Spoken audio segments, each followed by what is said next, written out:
This will be awkward. If you're sharing these nachos with anyone and yourself, nachos are now being your choice of double seasoned beef with slow cooked cherry chicken plus a medium drink. $5 grande nachos box, only at Taco Bell.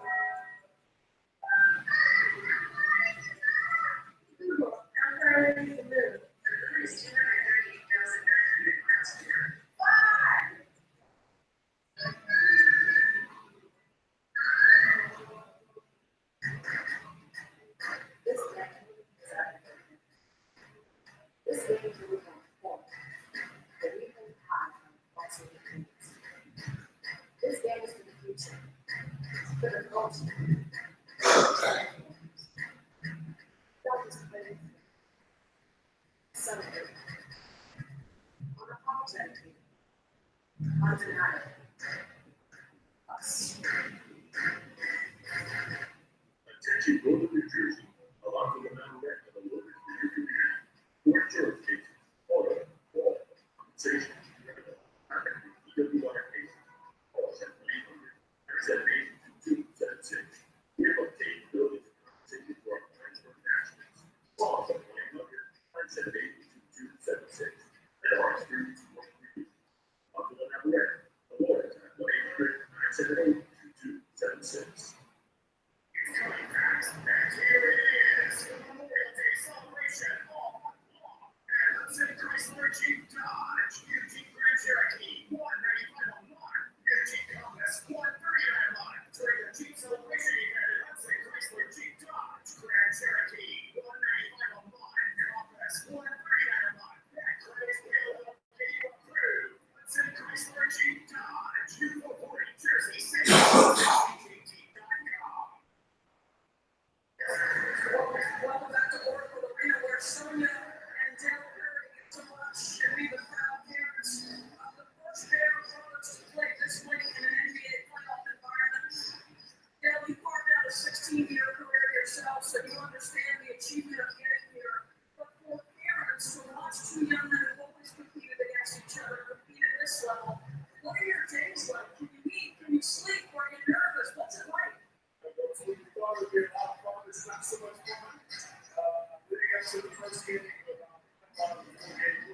was really hard getting around. So, being hungry, so you got to think of it. So this was really tough than we thought. You have one son, Steph, who's a two-time MVP, multiple-time champion. You yourself now know how difficult it is just to carve out any kind of NBA career.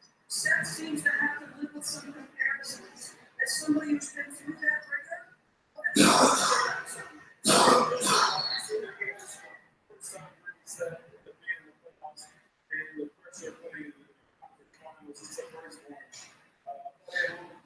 First game just to relax, do so.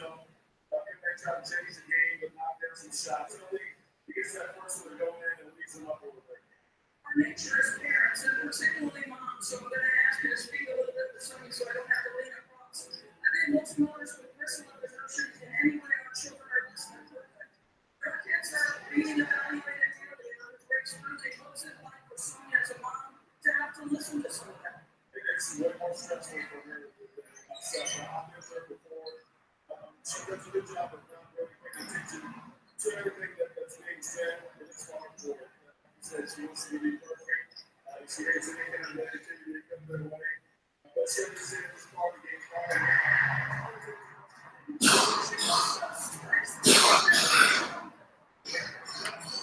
She's very experienced.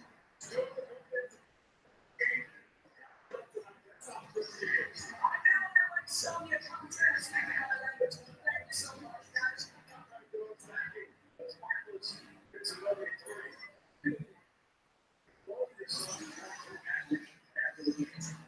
Because I got the two-time MVP championship.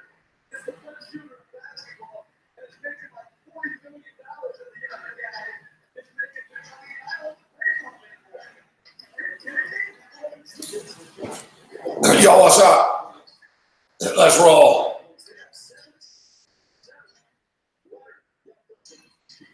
Thursday night throwdown has begun. As the first quarter winds down, we've got Portland on the money line in the first quarter here. Come on, Curry. To Lillard. Curry for three. Blocked.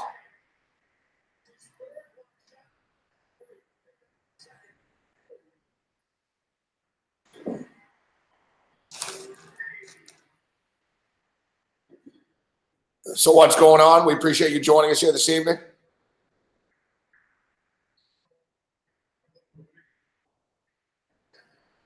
Babano on the radar.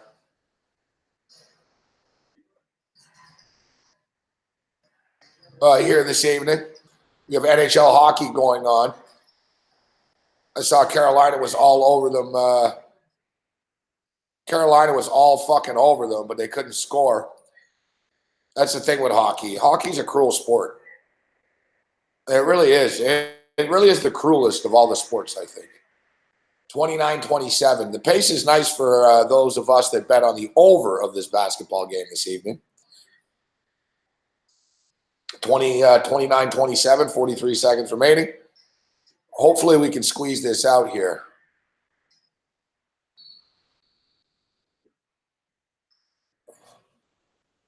Our fucking Enes Kanter rebound prop is going down in flames. Dude's got one rebound.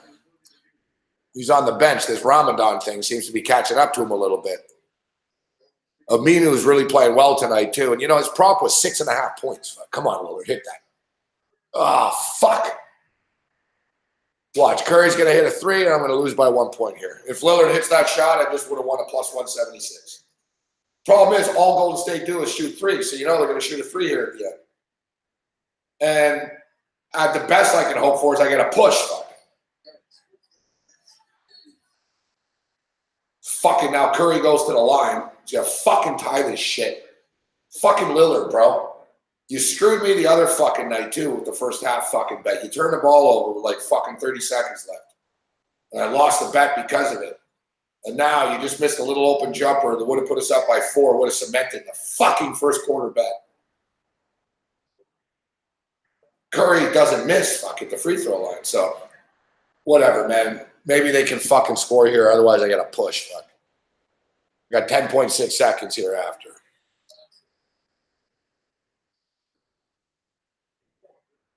Like the last 2 possessions too, man. Motherfucking Curry got a fucking 3 block. Seth Curry. This kid can't get his 3 off, man. Every shot he takes is blocked again in this series. He hit them both. 29-29. Come on, Lillard. Just take it to the rack, bro. Don't settle for a shot. Yes. Yes. Hey. Plus 176. Man, I'm liking these fucking these first quarter plus money plays and shit. And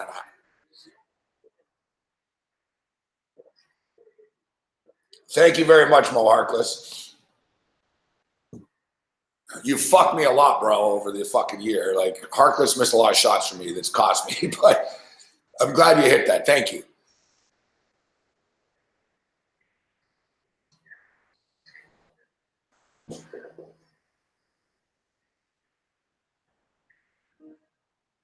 Yeah, those are nice, man. When you hit a plus 176 and you hit a plus 176 money line in the first quarter, it gets the game going for you here a little bit,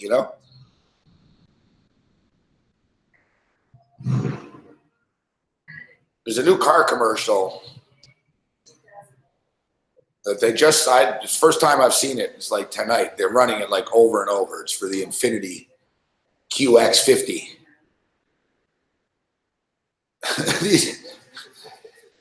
I gotta tell you, like, it doesn't matter. It doesn't matter like what era we're in. Whether it's the fucking 50s, like when TV really came into its own, in the 50s, the 60s, now, and even in this Me Too era. It's like the centerpiece. It's a fucking car commercial, and it's a hipster car commercial. But there's this shot where the chick, for some reason, like is driving around in her bikini. So she gets out of her car and she's fucking in a bikini. It's just her ass, fuck, like in the middle of the screen, and it works, fuck. You know what I mean? I saw the ad once, and I sort of was like, oh shit. And I've seen it a few times now. I'm like, holy fuck. I read a book on marketing before, years ago, and all they do is just use motherfucking sex, like subliminally and shit.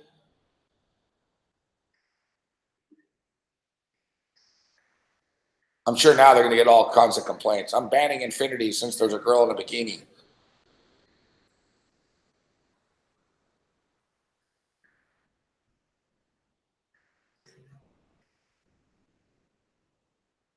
And I'll give credit to Mountain Dew. Oh, Boston just scored. What a shock. The Boston scores on the power play. Patrice Bergeron.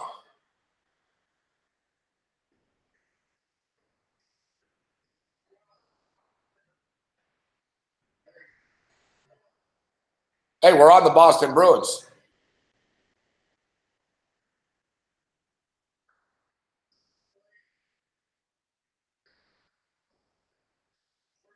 The moral of the story is you can't take penalties against the Boston Bruins.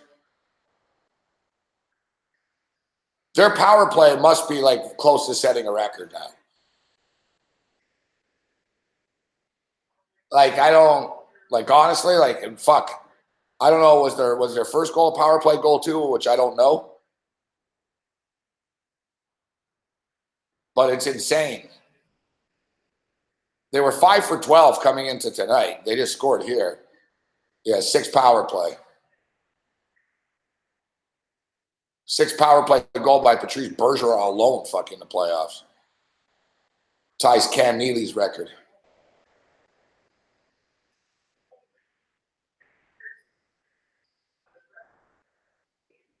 The Bruins are in a zone, man.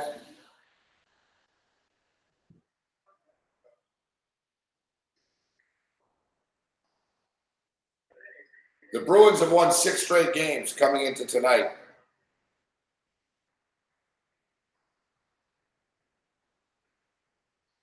It's a franchise, it's the 3rd in franchise history, or it's about to set a franchise record if they win tonight. I still think they're going to lose in the finals. I think San Jose will beat them. Boston are good, but they're solely a power play team. Whatever, man. The NHL playoffs that's what this is. It's always special teams.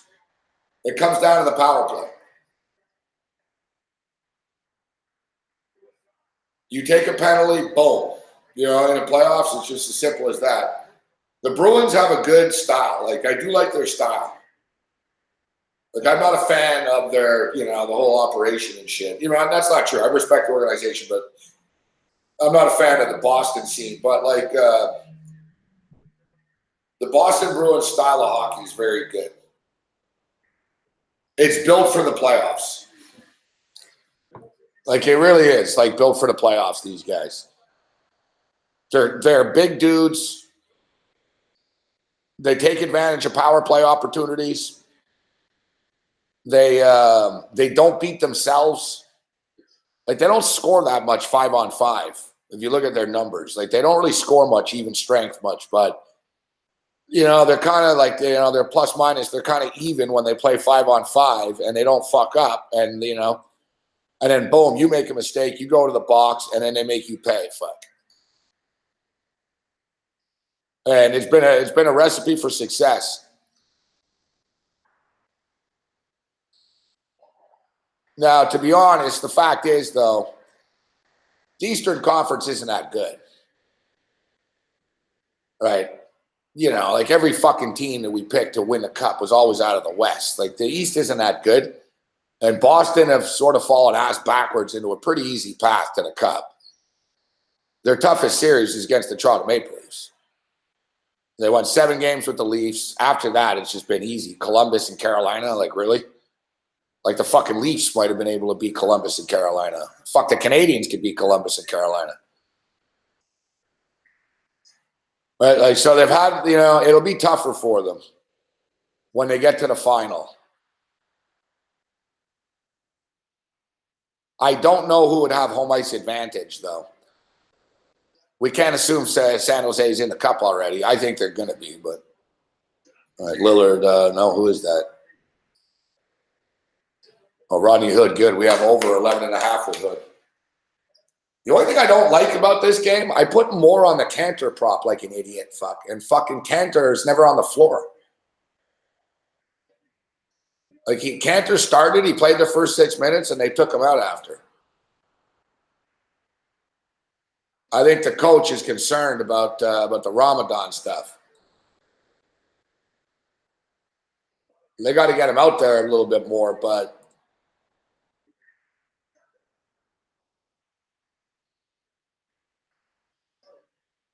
it's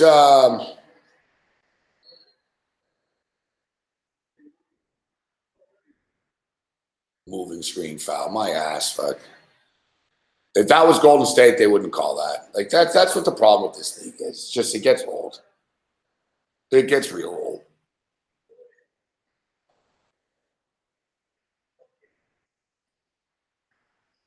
Yeah, it's just bad timing that Ramadan happens to be during the NBA playoffs. There's the makeup call. It's just bad. It's tough. It's tough. Like the Warriors aren't mad. You know what I mean? The Blazers aren't mad. It's just it's a tough situation. You're in the playoffs. Every possession is fucking important, and you got a guy that can't eat or drink fucking water on your team.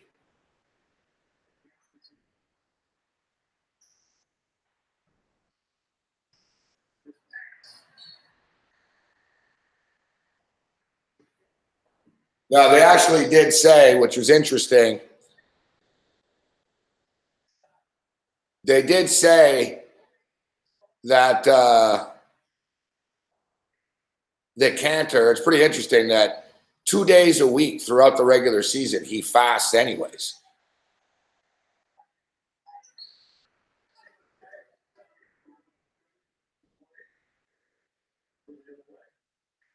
So he's somewhat used to it, I don't have a problem with the food thing. The water is what's tough.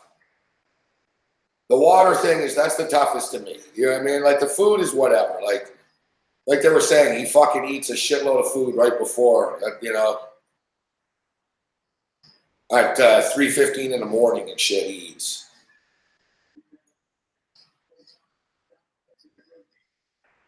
And they said the second that it's fucking 5:20, they're gonna fucking give him a fucking Gatorade.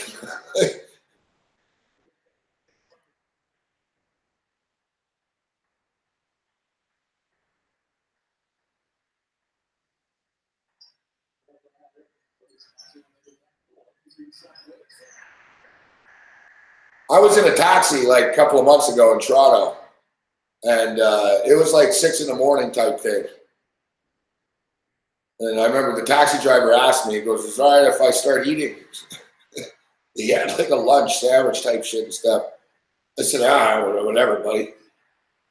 And he told me, he goes, "Oh, it's Ramadan." He goes, "I can eat now. I haven't eaten in fucking 12 hours or something."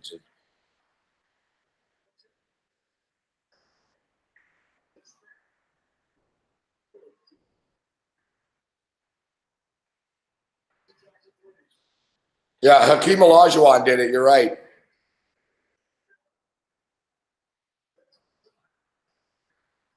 Oh, fuck off.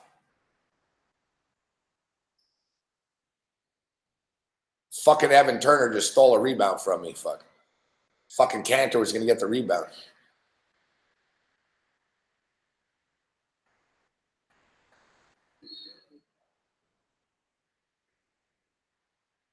Yeah, Akeem Olajuwon won the NBA title during Ramadan, I remember.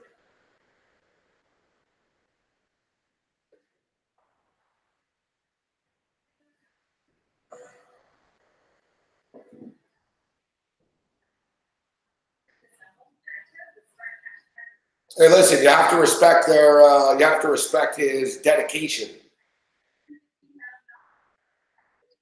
You know what I mean? It is what it is. You know, this goes back to, remember in the 60s, Sandy Koufax was a pitcher for the Dodgers. It was the World Series. And he refused, he didn't pitch due to religious reasons. And let's just say it didn't go down very well in those days. In fact, he ended up retiring like much earlier in his career. One of the best pitchers of all time. He didn't pitch that long. And, you know, that left a mark on him. And so, yeah, it's, you know, you see how the society progresses. It takes a long time. As I get older, I realize this stuff. I used to sort of get madder about, well, yeah, change this and change that. You can't change things overnight in this world. Like, you can't change perception, and you can't change, like, I honestly never thought weed would be legal. I remember fucking in high school in the 80s, you know, people like going on marches and shit to legalize weed. There was like 10 people and shit. There was literally like 5, 10 people. I remember thinking, I was like, they're fucking nuts. Like, weed's never going to be legal. I don't even know why they're wasting their time. And look, now, you know, who would have thought Republican governors are fucking, you know, dealing pot in fucking all kinds of weird states you'd never imagine. I never thought there'd be sports betting in Iowa. Never thought there'd be sports betting in West Virginia. Like, you know what I'm saying? Like, you go down the, you know, religious, gay marriage, just everything. So, like, I'm just stating, like, and I know that Cantor isn't of the ilk of what Sandy Koufax was. Sandy, that would be like basically, you know, the Greek Freak or something. Like, Koufax is one of the biggest, you know, players in the game. It was the World Series. But, you know, now it's people like, oh, yeah, really? Oh, you know, he's not. I remember years ago on the radio even, we had to debate. We had to debate whether it was all right for a baseball player to miss a game because his girl is having a baby. Like, to be there for the birth. And now it's not even debatable and shit. You know what I'm saying? There's no argument. Like, I mean, in any recent years, has there been any player or any team that fucking made a fucking beef about a player not being there for a game because his wife's having a baby? Yeah, I remember, man. And this wasn't that long ago. Like, I was on the radio. I remember it was like people were outraged and shit. Okay. People were outraged. You know, you're paying. And I remember I was a dick. I was like, fucking, I was like, plan your fucking baby in the off season, man. Don't fucking knock up your fucking girl when knowing that, you know, she's going to get pregnant in the fucking playoffs or in the season.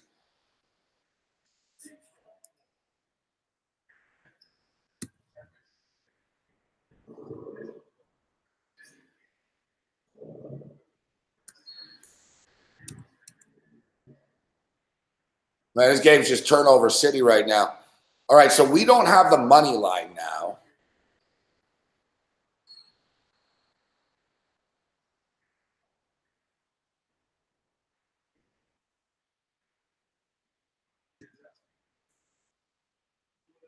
I've got them plus 4.5.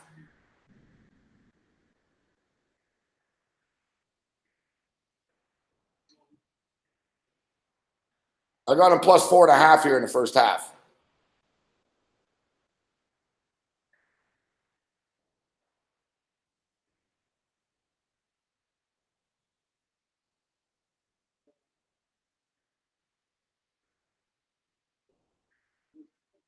See, look at Cantor right now. He doesn't look good. I'll be honest. Like, I don't have a problem with him doing it. I'm not bitching at all. He shouldn't be doing this, but he doesn't look good.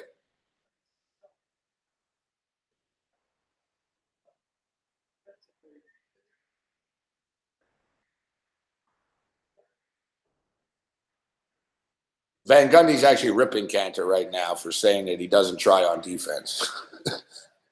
42-39. Cantor had 15 fucking rebounds in game one. I figured he could fall ass backwards into a few rebounds tonight, but it's a weird game tonight. Quite frankly, he can't get rebounds because shots are going in.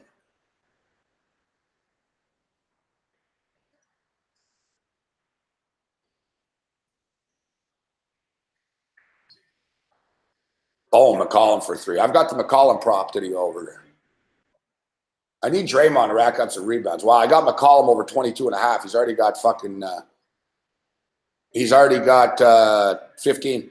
Now listen, I screwed up, guys. My bad. What's up, John Doe? I fucked up. I screwed up. I don't think I hit send on my picks tonight, my props and shit. I tweeted them out. I gave them all on the radio show, and I had them because I copy and paste from here when I put them on Twitter later. And then I realized I don't think I hit send. It's been a long week. I'm kind of fucking burnt. I've got a lot of stuff going on here. Not bad. I'm not like, or whatever, but I'm juggling a lot of things this week. I'm going to be in Toronto this Saturday for the record and shit. I got to get serious with this. I don't know. I got bad timing too. I've got like some sort of weird throat fucking thing going on this week. It catches up.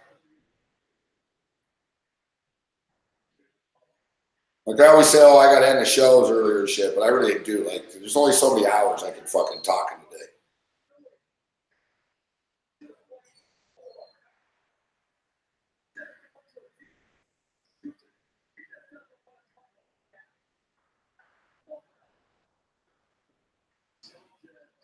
a day. McCollum up to 16 points. We got him at 22.5.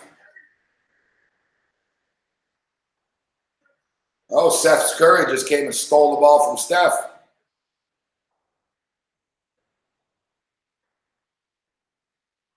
Lillard. Cantor.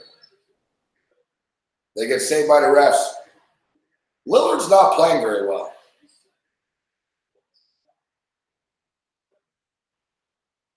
Yeah, he's okay, but he's not Damian Lillard in this series. I think some of a lot of these star players, they get tired. Like they get tired. Like this is the problem. Like Lillard's been carrying these guys a lot. He goes all out. He plays hard all the time. It's like Kawhi Leonard last night. Like Kawhi Leonard hit the fucking wall. Kawhi Leonard didn't motherfucking score in the fourth quarter. I mean, we were right there with the prop and it never got there. He didn't score. And, he missed a couple of shots and stuff. And if you notice, like last night, Kawhi stopped. Like he took himself out of the game, essentially, with about 4 minutes left. Like he didn't want the ball. He sort of stood in the corner a bit. He just hit a wall, fuck. And, it was pretty draining the Sunday game 7. We saw Portland tonight, much better tonight than they were after the game 7 as well. The only problem is the Raptors can't really be much better than they were last night. Like the Raptors really played well. What they lead? They led the game for like 39 of the 48 minutes. Like they played very well, but Milwaukee didn't and still won. You got 30 points from Kyle Lowry and lost. There's a few disturbing trends for the Raptors on the wall here. The Raptors role players have just been too motherfucking inconsistent, man. Now, they could win tomorrow. I'm not in love with the Raptors tomorrow, though. I'm not in love with them tomorrow. I would not be surprised if they're down 0-2 after tomorrow. It's tough to win in Milwaukee. They put themselves in a tough spot. They really should have hit that game last night. They really should have hit that game last night. But like I said, I hope I'm wrong, but like I said, I wouldn't be surprised if they lost tomorrow night. And then everyone will give up on them. They'll get buried. They'll be big ass fucking series underdogs. They'll go back to Toronto and they'll win both games in Toronto. And it'll be 2-2. It's going to be a fucking 7-game war here. Like the Raptors always lose game 1. It's the same thing. It's the same thing every playoff series every year. They lose game 1, everybody freaks out, and everyone forgets about it fucking 3 days later. Fuck. It's not new. Like the Raptors have been pretty successful in the playoffs over the last like 5 years. Like they haven't won, but you know what I mean? Like overall, compared to other franchises and stuff, like they've been in the playoffs every year, like 5 years, 6 years, 7, whatever the hell it is in a row. They were in Eastern Conference Finals 2 years ago. Like they've played a lot of playoff series. And they're now 3-15. They're 3-15 in game 1s in 18 playoff series. They've only won 3 times. And they've won a hell of a lot more than 3 playoff series, right? It's like they spot the other team a game all the time. It puts them in a tougher spot. It raises the pressure and the intensity and everything, but you know, it's just one motherfucking game. And even if they're down 2-0, series don't start until you lose a game on your home floor.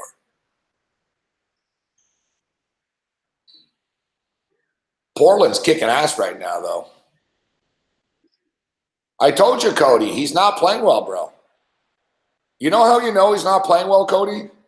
It's not that he's missing shots and shit. That's, you know what I mean? It's not it. You know what you look for?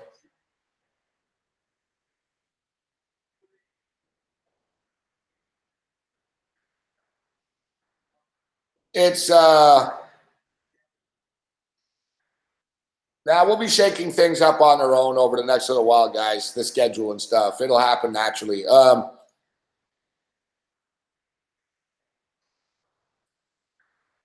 You know what it is that he's not shooting.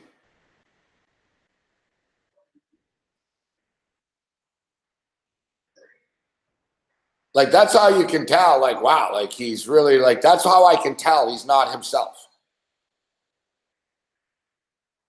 Like, Lillard has the best percentage in the NBA of long three-point shots. Like, remember the 37-footer against Westbrook or against Paul George, over Paul George and Oklahoma City when they beat him? And people were like, oh, it's a crazy shot. It's not really. Like, he's actually like 43% from like fucking 30 feet and further. Like, Lillard is almost better shooting 3 balls from like these long distances and shit. And you notice he's not doing it. Like, he seems hesitant. That's why I can tell he's really off. It's not like they're always missing shots. Like, you're not shooting, bro. Like, I've never seen Lillard pass so many open threes before. And another thing that I don't like with Lillard, you can see him do this constantly, and he did this in game 1 as well. I thought it'd be different tonight. I didn't bet his prop, though. I bet McCollum. McCollum's more consistent than Lillard is. Lillard, for some reason, the last 2 games, keeps taking it in the paint, and Kawhi Leonard does this too recently. Like I said, it's a star syndrome, and it's a fucking it's the double and triple teams. The incessant, it wears them out. It really does. Just psychologically, mentally, physically, it's tough to have fucking 3-4 fucking dudes banging on you all the time. And you've seen Lillard. Lillard's done this 3 times tonight where he goes into the paint and it's like, all right, take it to the rack, but he stops. Kyle Lowry does that. Kyle Lowry will do it when he's not confident. It's like a lack of confidence in the NBA. And all-star players, like Greek Freak did it last night a bunch of times in the first half. They take it to the rack. And they were like, oh shit, it's not there for me. And they fucking jump up and they pass in the air. You're never supposed to pass when you leave your feet. And it never ends well when players do this. Like, they tell you this in high school basketball to like pro. Like, you'll even hear them say, don't pass the ball when you're in the air, bro. Like, it's not going to end well. And they keep doing it. Like, Lillard's done this a few times where Lillard will come in and instead of jumping, Lillard is right there. Instead, before, he'll pass the ball to Aminu, who's like right beside him. right? Like fucking Lillard's right here. Aminu's like 2 feet away. And Lillard, instead of shooting, will like give it to Aminu, and Aminu's big and has to bend down and shit. Like, he's just out of sync, like Lillard. I don't know what it is. I think it's fatigue, personally, but he's got to fucking suck it up, man. I mean, I know they're winning right now, but they're not going to win this game unless Lillard fucking like starts getting it going a bit. The NBA is weird. These playoff games are weird, man. Like, you look at last night. You look at last night, the Toronto Raptors. The Toronto Raptors did so many good things last night. And if you look at the box score after of just Milwaukee, you'd say, fuck, Toronto has to have won this game. Chris Middleton, 11 points. Guy averages 20 points a game, 11 points. Middleton did nothing. Here's the Currys playing Toronto and Raptor gear. And fucking Steph could shoot when he was a kid, fuck, hitting shots from half court there. And we could use Steph Curry's 3-baller shooting right now in the Raptors.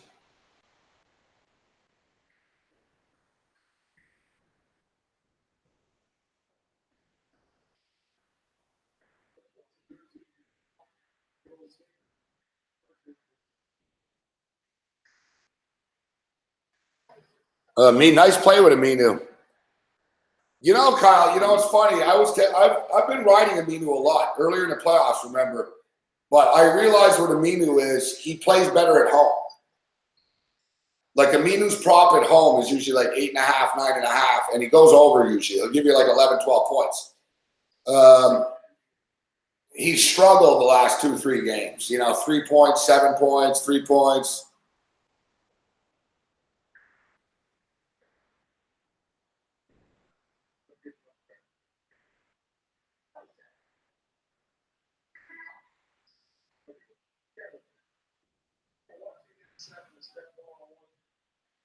You know, I like the Currys, but I'm a little sick of seeing Dell and the wife here. Fuck, we get it.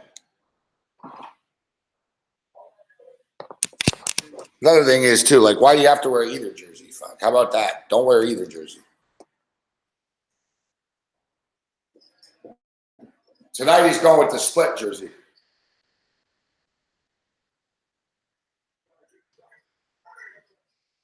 The thing is, Kyle, Aminu is not very good, bro. Well, he's good. He's in the NBA good, but it's comparable. You know what I mean? It's relative. Right, here's Lillard. See, he gives it up. Curry hits the 3. Seth hits the 3. Wow, they're up by 17.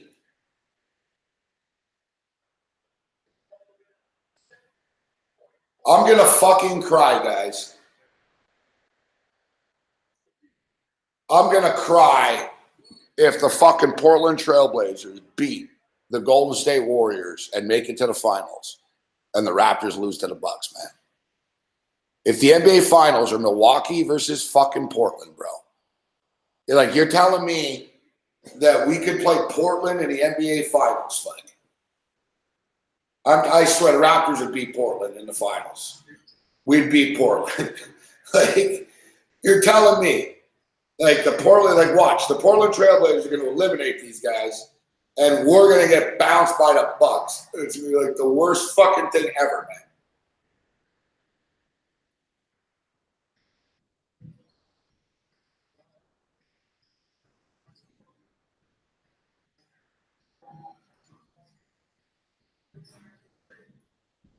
Oh, come on, get the rebound, fucking Cantor.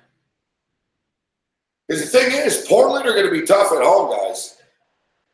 There you go. Lillard's coming alive.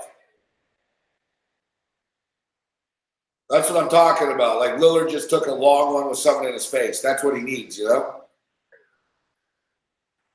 I like the total, though, the pace for the total. Yeah, tomorrow's going to be a problem, Kyle.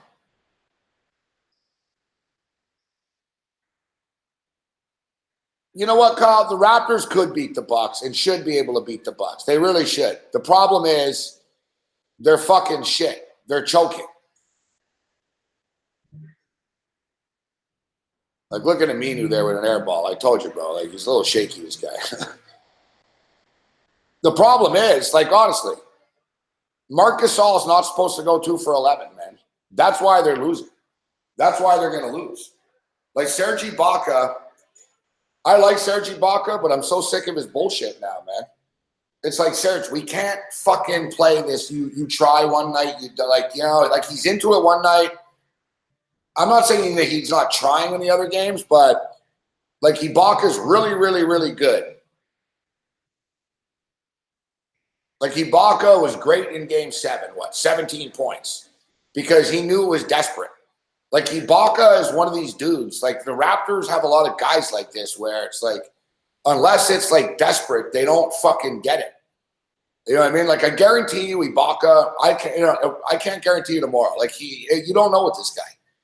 That's the problem. And the thing is, we're not deep enough. Like we need Ibaka to be consistent. Like fuck, man. Like last night, he was a fucking disaster, man. And it's not just like I'm not talking about his offensive points either, which it was shit. I think he had 8 points or 7 points or something. But his plus minus, man, like defensively, he does stupid shit. He doesn't switch at times. He shoots too many threes. Like, you know, it's very annoying. Yet, watch what'll happen. The Raptors will lose again tomorrow. Everyone, I'm telling you, like, I'm concerned about this. And like Kyle said, it might be like a fucking blowout, smoke job tomorrow. Not blowout, but, you know what I mean? Milwaukee's going to get it going again at home. They'll be up, and everyone will really bear the Raptors and blah, blah, blah. And then you'll see. Sunday, fucking at home, Serge Ibaka is going to be diving for loose balls and pushing people. And he's going to be all into it and shit. Like, I've seen this fucking movie before, guys. The only difference is the Bucks are fucking good, and the Raptors don't have home court now, so there's no room to be fucking around here. And another thing is, too, the Raptors on the road suck. The Raptors on the road generally blow, man. Like, their offense is not as good on the road.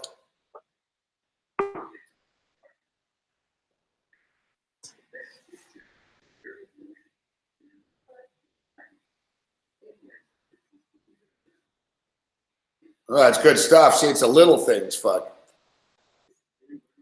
It's the little things, Kyle. Good news. People don't appreciate, just going to the bathroom and stuff like that until, you can't.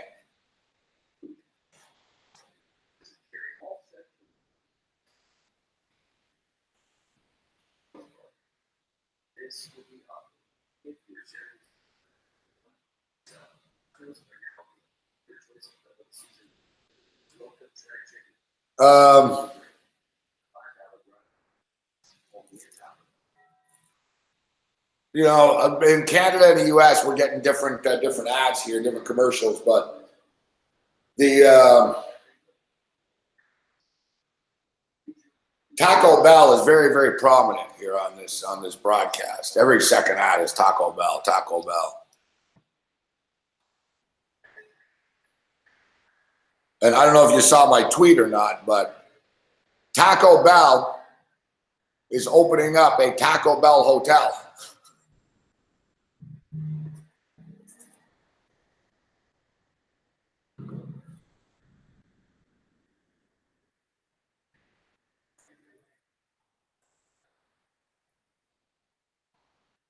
Taco Bell. Hey, what's up, Abano? I was just going to send you the link. Taco Bell is opening up a Taco Bell hotel, as Taco Bell is getting into the lifestyle brand now.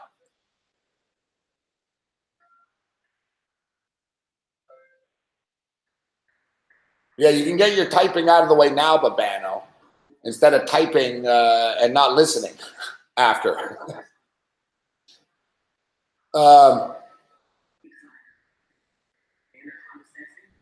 So yeah, Taco Bell.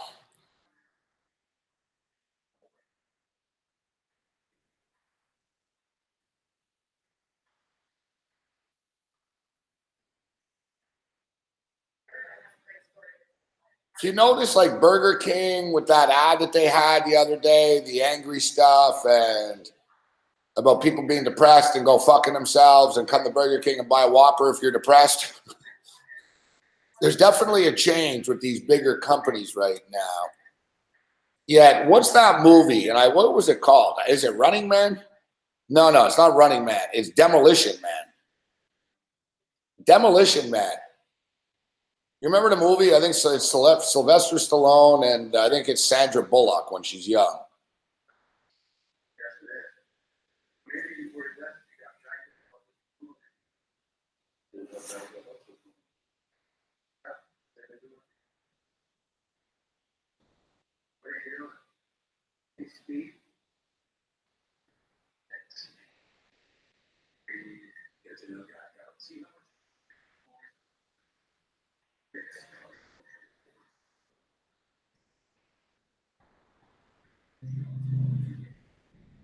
Now, what they're doing basically is they're taking over a hotel. So they didn't build the hotel. They're taking over a hotel.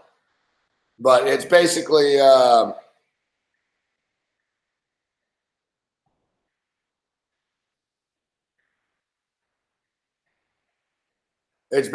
experiment. Like, it's to be determined how long it's going to be open for. This is what's whacked. You can have your wedding. Like, I don't motherfucking know, man, about a Taco Bell themed motherfucking wedding. But I got to tell you, any chick that agrees to get fucking married at a Taco Bell hotel, fuck, you got yourself a real keeper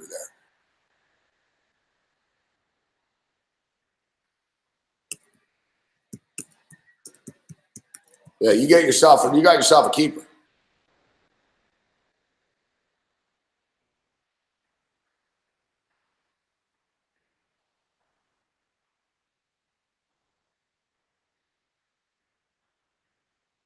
Like, man, if a girl that you're with is even willing to go to Taco Bell to eat, you got yourself a keeper.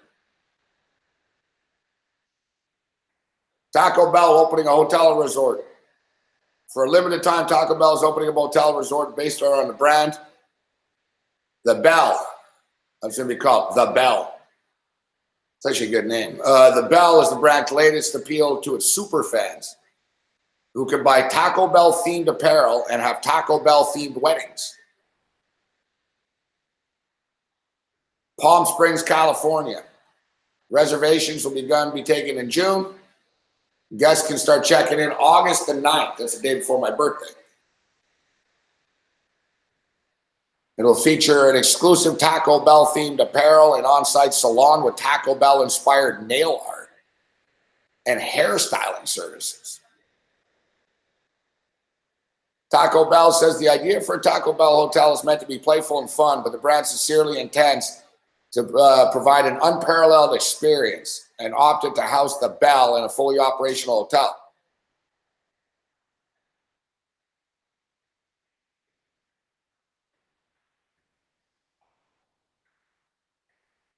You will be able to, they're going to have special fucking dishes that has never been exposed before, more upscale. Other experiences include the Taco Bell wedding. $600.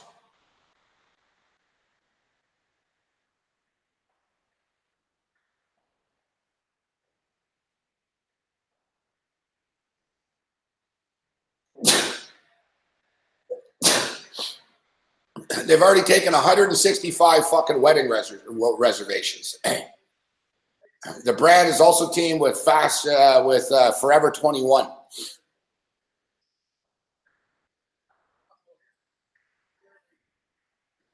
Taco Bell themed partnered with Airbnb in Canada before, they're saying.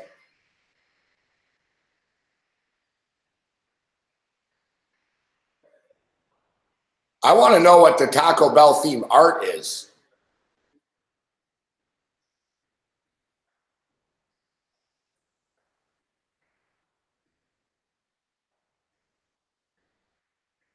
I want to know what's like nail art, nail salon. Yeah, golf in game is good, Cody. Why? Who do you want to take? I like to know, like, what is it? Like fucking like tacos and like one of your nails is like nachos and burritos. Like, what is it? I'm imagining it's the Taco Bell colors. Like, I don't know.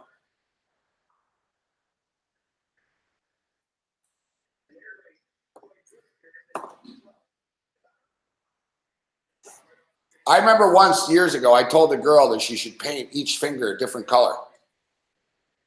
And she told me it was the stupidest thing ever. And she goes, that's something like a hooker would do. And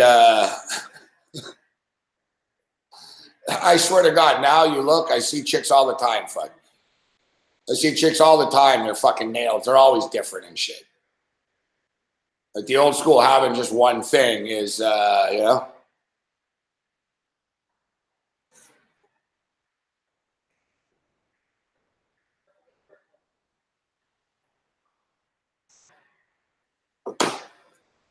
You know what though? 3-0 game, set, match, series. And of course, there's Bergeron again.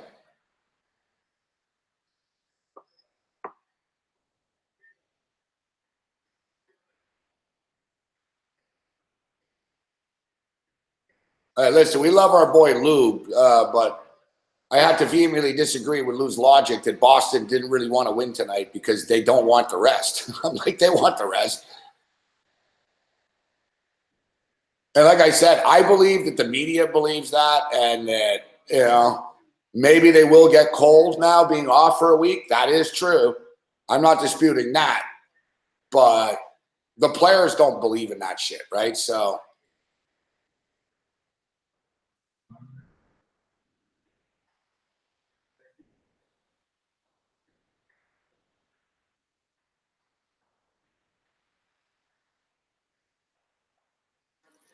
the over could still hit, maybe. The over will hit if Carolina scores.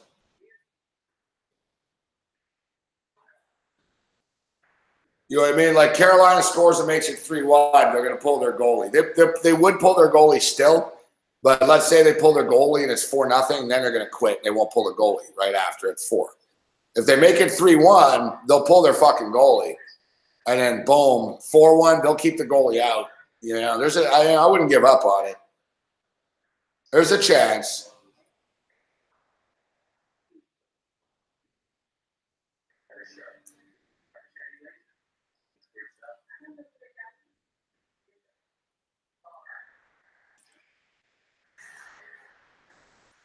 No, exactly, Kyle. The Bruins are exhausted. Fuck. You know what I mean? They're winning. They're playing great, but they're exhausted.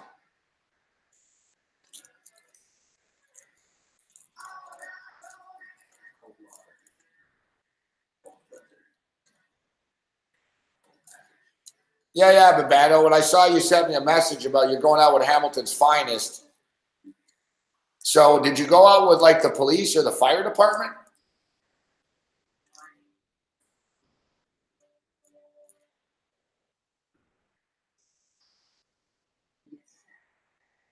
You know when you say Hamilton's finest, that you and your buddies aren't Hamilton's finest. That's the cops and fire department.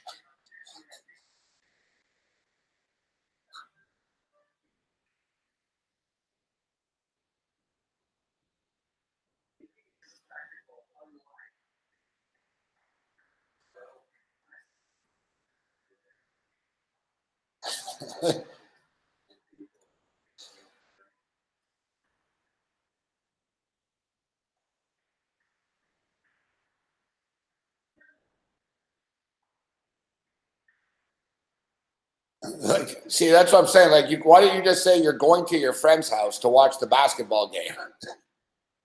Oh, I'm going out with Hamilton's finest.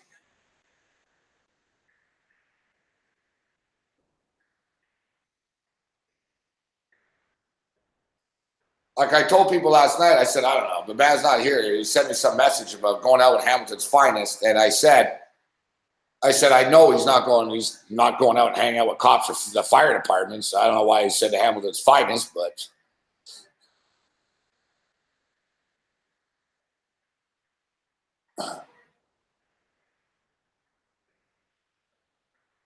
Yeah, well, that's the one thing we're starting to learn about you, Babano, over the years. That you do live in like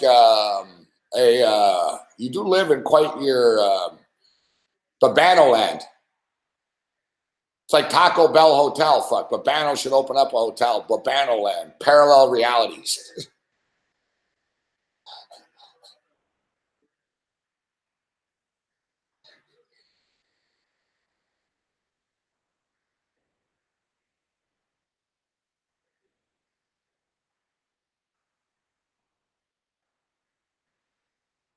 Like I saw you bitching. Like Babano's Twitter's the best. I saw you bitching Babano on Twitter before about the basketball game not starting.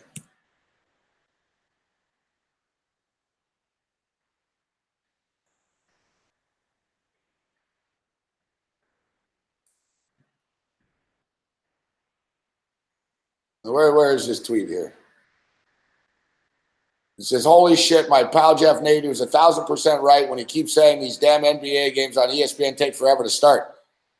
We are fed this horrific, nauseating, endless pregame chatter. What a terrible panel, and it goes on and on. Tip the game already." The game starts at the same time every night, Babano.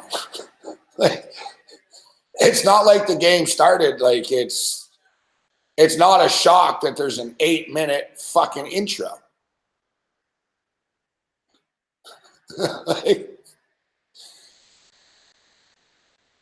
like I gotta say that, you know, that's like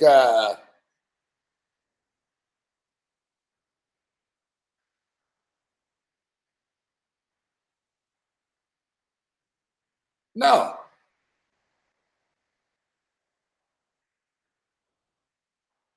TNT tips at the top of the hour when they have a doubleheader, Babano, and there's another game on right after.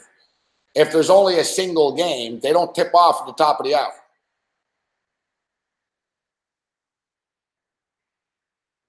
It's like the same people that fucking bitch about games starting too late. Oh, it's starting at 9:20.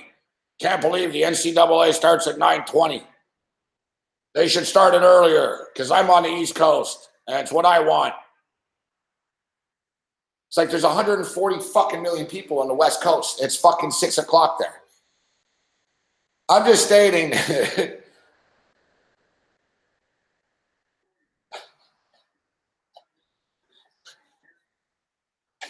It just seems like a pretty weird hill to die on to be upset about. I don't know. Here's a novel concept. Tune in when the game starts. Like that's what I do. I don't see any of that shit. Fuck, because I know. I'm like, all right, whatever. I'll tune in at 9:05. I got their last little thing, and then boom. It's like it's like fucking Sunday Night Football and Monday Night Football and stuff. I never put it on until like 8:10, 8:12 or something because I know it's about 8:15. It just seems, like I said, it just seems strange to, you know. It's like tuning into CNN at 6 o'clock and then bitching that the news is on. It's like, I know people like Babano, like they have analysts and panels that get paid and they have to have a commercial break and it's called an intro and they set the tone for the game. They don't start open up the game. All right, the game starts.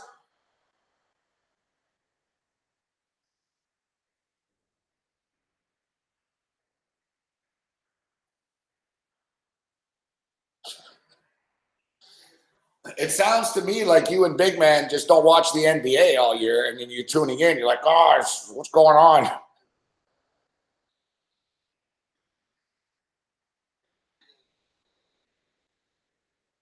Yeah, Babano's Twitter is the best.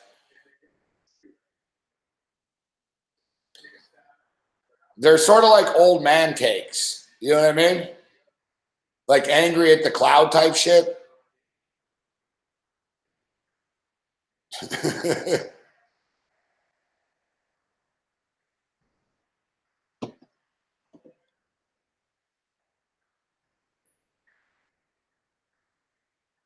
Yeah, it's like you're like an old man, Babano.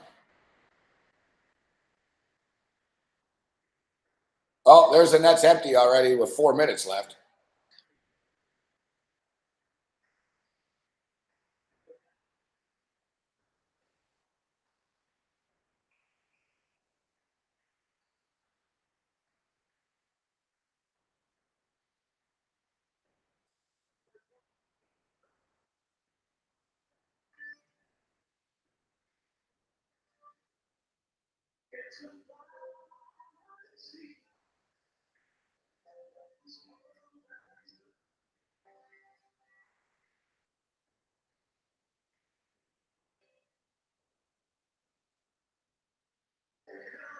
All right, so there's only a couple minutes left in this game. It's a miracle that a team from Boston's not going to fuck us.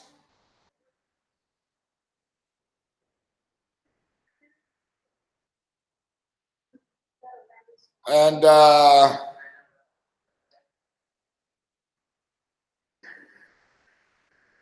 see a video here that it's snowing in Las Vegas right now. Some fucked up shit, man. All right, we'll get Babano on here in a minute. We figured we'll wait for the hockey to wrap down. Babano gets very distracted easily.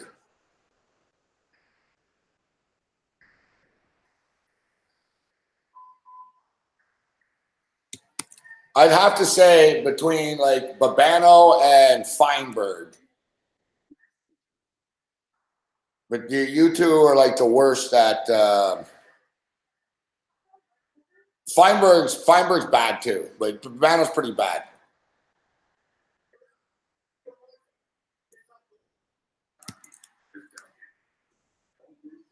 You have a hard time multitasking.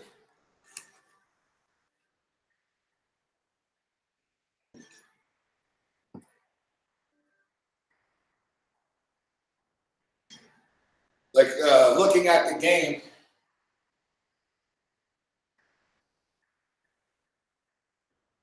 And talking at the same time. We'll get Babano's hot take on San Jose, St. Louis. No basketball takes for Babano.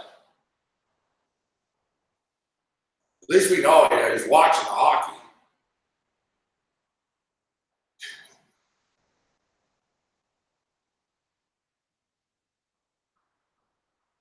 I remember Ranieri did that though. Ranieri was fucking pissed about something starting later. And we looked it up. I was like, it actually used to start even later.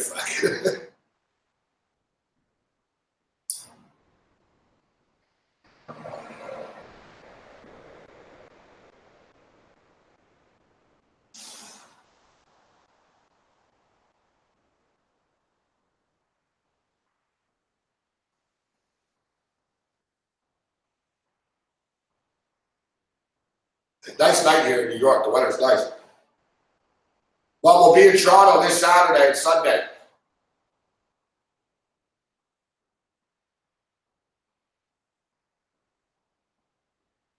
What's the weather in Toronto like, anyways?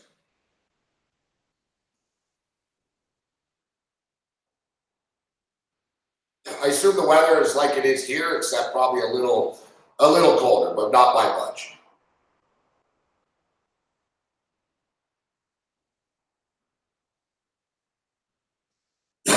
Still an empty net. 4 minutes left in the game. It's weird. Boston doesn't seem to care about the empty net. Like they're not even shooting at it. You know what I mean? They just keep flicking it down the ice. They're like, whatever, just,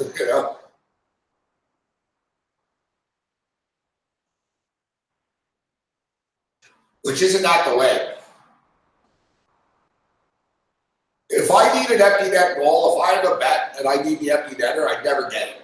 They'll miss the net, they'll hit the post, they won't try to score. Yet, I swear, I've lost like 5 fucking totals in the playoffs where we pull the goalie and the other team like scores from center ice. Bang! So here's it up. See, like that, they could have scored there and he didn't. He sort of shot at the net, but he really didn't. He waited until he got across center ice and just flipped it down towards the direction.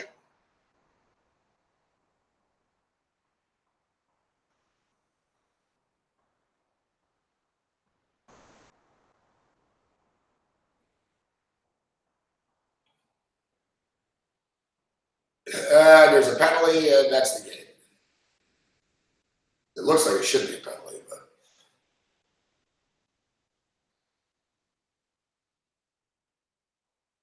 And listen, San Jose and St. Louis, I don't know how long it'll go on. We'll see what Babano thinks about the game tomorrow, or is it tomorrow? I don't even know. I assume it's tomorrow. You know what sucks though with Boston winning tonight? Even though I really don't care about this series, at least I'm on Boston right now, but we're running out of games. Like we're getting here, fuck, with the reality of the dog days. What's up, Bebeto? The dog days of summer are coming. The dog days of summer, exactly. They're right around the corner. Hockey's going to be over. Basketball is going to be over. But hey, hope always springs eternal. You got to look at the positive, and the positive for me is CFL's coming. We've only got 2 weeks away. I've got my season tickets in my account now. I'm excited. I can't wait. Bring it on. Some CFL. Let's go. Labor dispute settled. Yep, exactly. Music to my ears hearing that got done. This year, there's the Women's World Cup this summer, which right now, you know, for you, whatever, you're not in soccer, but like the Women's World Cup, most people are like, yeah, whatever, Women's World Cup. But actually, once it starts, it's pretty good. Like, I'll bet it and watch it a little bit. Yeah, the Women's World Cup. There's that Copa America. I heard someone else that loves soccer tell me that that's going on too. South American tournament. So there's a couple soccer international events going on. Yeah, the Copa's cool, but the Copa's tough. Like, the Copa's not on TV, man. Like, you bitch about like big games like Dazzle and shit. Like, like the Copa's probably on Dazzle. You know what I'm saying? Yeah. Dazzle's sort of the new sports team. Like, they're real big now. 4-0 now. They're real big now, but the Women's World Cup, I don't know. No, it's probably on TSN, the Women's World Cup, though. That's got to be, yeah, like fucking the Canada shit. Fucking, I swear. I would think so. If anyone was scoring an empty net, it'll be this fucker Marchand. Fuck, that he did.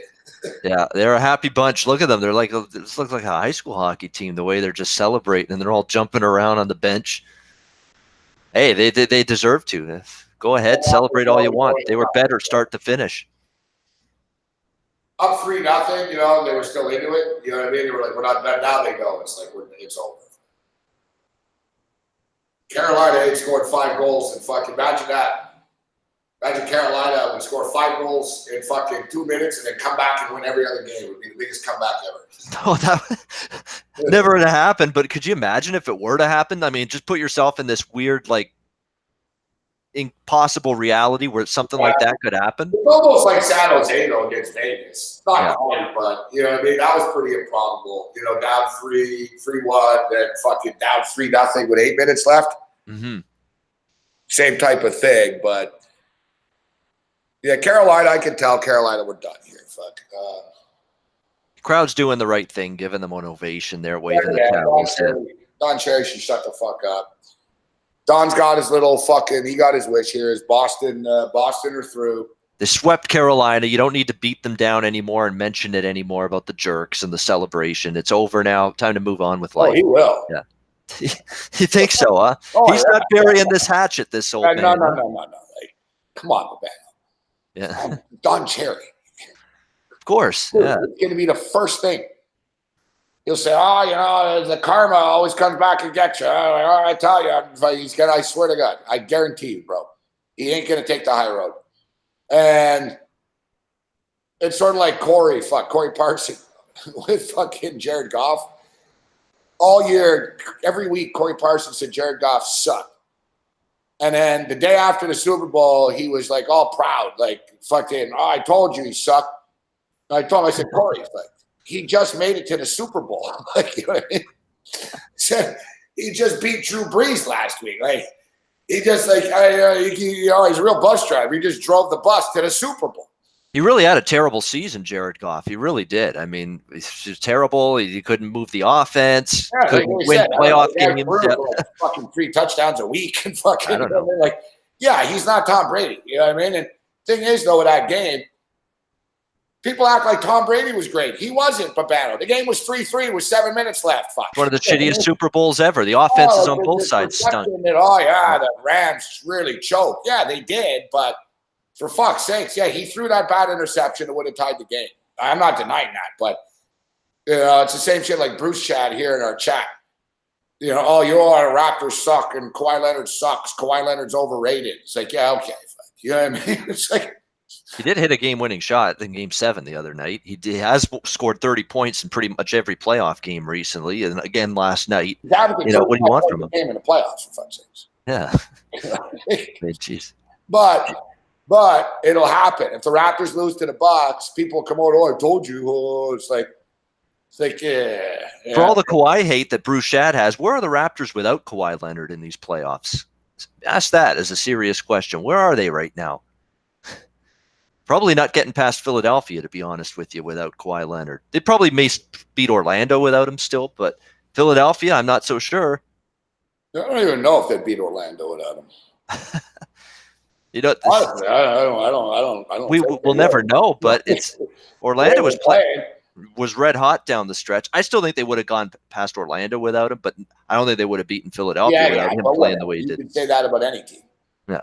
Where would Milwaukee be without the Greek Freak? If Greek you Freak. took Giannis away from Milwaukee tomorrow, how are they? Yeah. You Where know? would Portland be without a Lillard or McCollum or both? You know? Yeah, it's like every teams. People always say that. I say it too. Even if that quarterback gets hurt, they're in trouble. It's like, what team is it? It's a weird thing with this Toronto Raptors team. I mean, you look at last night's game too, where they lose 108-100. The fourth quarter is where it got away. Everybody but Kyle Lowry, 0 for 15. Anybody that was on the floor for the Raptors outside of Kyle Lowry, 0 for 15 from the floor in the fourth quarter. Like, how is that possible? How can that possibly happen? And the funny thing is, Gabe, it's not the first time it's happened, and yet somehow they're in Game 2 of the Eastern Conference Finals coming up tomorrow night, where one player has done all the scoring and all the shooting, and everybody else, literally everybody else, has not contributed whatsoever. It's crazy. It's they need to fucking look. It's in the crazy. Mirror. Yeah. They need to look in the mirror and say, hey, listen, like I'm getting paid too. Like, and the common denominator is the guy carrying the team throughout the playoffs has started his name with the letter K, except it was not Kawhi last night. It was Kyle. You know what it is, though, is even the 15 shots is not a lot of shots. Fuck, they didn't shoot. Yeah. So, like, they stopped shooting, and turnovers were a big then problem Kawhi stopped, like, shooting. I talked about it earlier. Like, Kawhi got so tired that he stopped in the last 5 minutes. He just sort of stood around a bit. And out of those 15 shots, I swear, dude, like 10 of them were fucking in between. It was Gasol and Danny Green, bro. Like, for the love of God, I don't know why Gasol and Danny Green were the ones taking the fucking shots last night. Oh, Danny Green had a miserable game. Can't even start talking about. But anyway, so what about San Jose and St. Louis? What are you taking tomorrow? I got to go with the Blues. I mean, it's because you could look at it both ways. It's glass half empty, glass half full. Is St. Louis demoralized off really a loss that shouldn't have happened, or a goal at least that shouldn't have happened? They still might have lost, actually, if you think about it. Just because if the goal gets wiped out, they can still lose that game because the overtime just keeps going. But they were robbed of the chance to keep playing in overtime, and then who knows what would have happened. Bottom line is, it should have been no goal. That was clearly a hand pass. It's got to go to video, or they should probably look at right. that. Even if there's no guarantee, you're right, that they would have won. Yes, a 50% chance. You know what I mean? It would have gone back to a chance. It was taken away from them. Right? Exactly. That's the thing. Like, their chance was taken away from them. And then I hear all this nonsense that, we can't put hand passes into the video review system for the NHL. The games take long enough. Are you kidding me? We've got bigger issues with length of games in football, basketball, and baseball that way more than we do with hockey. There's never any hand passes. I don't know what they're talking about. It's not like there's 10 hand passes a game. Right? Yeah, that's the thing. And it's rare that they're blown, Gabe. It's rare that they're not spotted on the ice by either of the officials like it was last night. And B, when does it lead to a goal right after the hand pass occurs? When is a goal scored right after the hand pass occurs? Hardly ever. This is like a 1 in a million situation that cropped up here in overtime, where a hand pass was not called and a goal was scored like a second or two after it. How's that? You really think that's going to happen again anytime soon? That's your dilemma. You can add it to the video review and make it reviewable, but is that kind of situation really going to happen again? It comes down to people have to just do their fucking jobs. You know what I mean? Listen, it's ridiculous. They have to have fucking this in the review. They have to. Yeah. It's dumb that they can't review it. They got to change that. I think they will. But it's up to the fucking referees. It's the same shit like in the NFL. It's like, oh, now we're going to have to review the pass interference like in the CFL because of the Saint game. It's like, or you could have just gotten it fucking right. You know what I mean? Like, there's 4 referees on the ice. I understand if one of them can't see the puck or 2 of them maybe for some reason. But come on, man. There's 4 fucking guys. That's 8 eyes. How the hell out of 4 of you did not see Buddy swing at the fucking puck with his arm? That's the amazing part because the linesman. It's like, figure it the fuck out, man. And group and huddle. Yep. They can just say, listen, and we didn't blow the whistle. If you remember in the Capitals series with the Canes, Ovechkin scored a goal and they canceled it because they said we wanted to blow the whistle. They never blew the whistle, but they said we wanted to blow the whistle, so it doesn't count. Like, they make shit up as they go along already. They could have just said no goal last night, and St. Louis couldn't have, or San Jose couldn't review it. You know what I mean? Like, they could have just said, listen, they can't challenge this, so let's just tell them it's no goal. There's nothing they can do. So they could have done that, but they fucking pussied out and just skated off the ice. And it's because hand pass, once if it happens, the referee doesn't blow the play dead, doesn't see it, and the hand pass occurs without the play being stopped, and something happens after that, you have to let it slide. You can't go back and change it's an objective, type of call. And that's the problem. That's why they had to keep it with the goal in that situation. They just couldn't overrule what they did. There's just no rule in place where hand pass, you don't see it, but you don't call it. You can't go back and then say, oh, hand pass. I say that's the worst call. So it's tough. Brutal. It's a brutal ending. Call in the playoffs since Brett Hull and the Sabres. Oh yeah, that was. I think that was fun watching that. It's pretty much. It's not quite as. It is like almost as big because if the Blues are up 2-1, they could be going to the Cup. And same shit with Buffalo. No guarantee Buffalo would have won that game. You know what I mean? Dallas were all fucking over them that night. I remember it was inevitable Dallas were going to score. It seemed, but they scored on a bullshit fucking goal that wasn't a goal. And the NHL was 2 a.m. and they were like, fuck this. And they just stopped it. And, they screwed the Buffalo Sabres and they screwed the St. Louis Blues last night. And I'll tell you what, the Blues are going to fucking lose probably tomorrow. They're done. I think, I always thought the Sharks were going to win this series, but I wouldn't surprise me if the Sharks won again tomorrow. I think the Blues are going to get flustered by this. They say, oh, we're over it and shit. I don't think they are. They've been a great response to adversity team all playoffs. This is going to be the ultimate test, obviously, because they've never gone through something like this, something as, rip your heart out type of loss like that, where it seems like it was taken from you, that game 3. So we'll see. But it's up to them too. You know what I mean? Like, we always say that. Everyone, people should, they had a lot of chances to win the game. You know what I mean? And they didn't. Let's not forget they allowed the tying goal in the final minute of the 3rd period. Yeah, they were right there. They could have. They put themselves in this position as well. They got screwed. Like, I always say that there's more than both things can be right. You know what I mean? I always say that. It's like in basketball. It's like, yeah, the Raptors didn't play well, but the officiating was bad. Like, it can go both ways. And just the problem is the officials just are bad. I don't know what the fuck's going on in sports right now. Usually the NHL guys are very good, but that was egregious last night. It's a real shame. Well, they always say the mantra from Hockey Night in Canada after the game was help the refs out. Let's get video review. Let's get the situation room in Toronto to call the arena or call the booth there and say, hey, this should be changed. Here comes Golden State. Why didn't I bet Golden State at halftime? Worst. Stupid. Yeah. Their worst fucking look at their stupid playoff format now, Bibano. Like, look at their playoff format, the NHL, the seedings. Yep. It's the stupidest thing ever. Out of whack, yeah. And they know it's stupid, but are they changing it? No. No. I've said all along they got to go back to 1-8, 2-7, 3-6. They got to go back to that. There's certain things about the NHL that it's hard to take them seriously with some of this shit, where it's just frustrating. It's a great league, good sport, but the guys that run it, these GMs, are just a bunch of fucking hooker banging clowns. Like they take 3 years to they're like government. It's like, yeah, we know we're going to change this, but we'll do it in 3 years. It's like, it takes a while. They just come up with ridiculous fucking shit, man. And it's the GMs, man. The GMs are actually the ones that make these fucking rules. It's not Batman.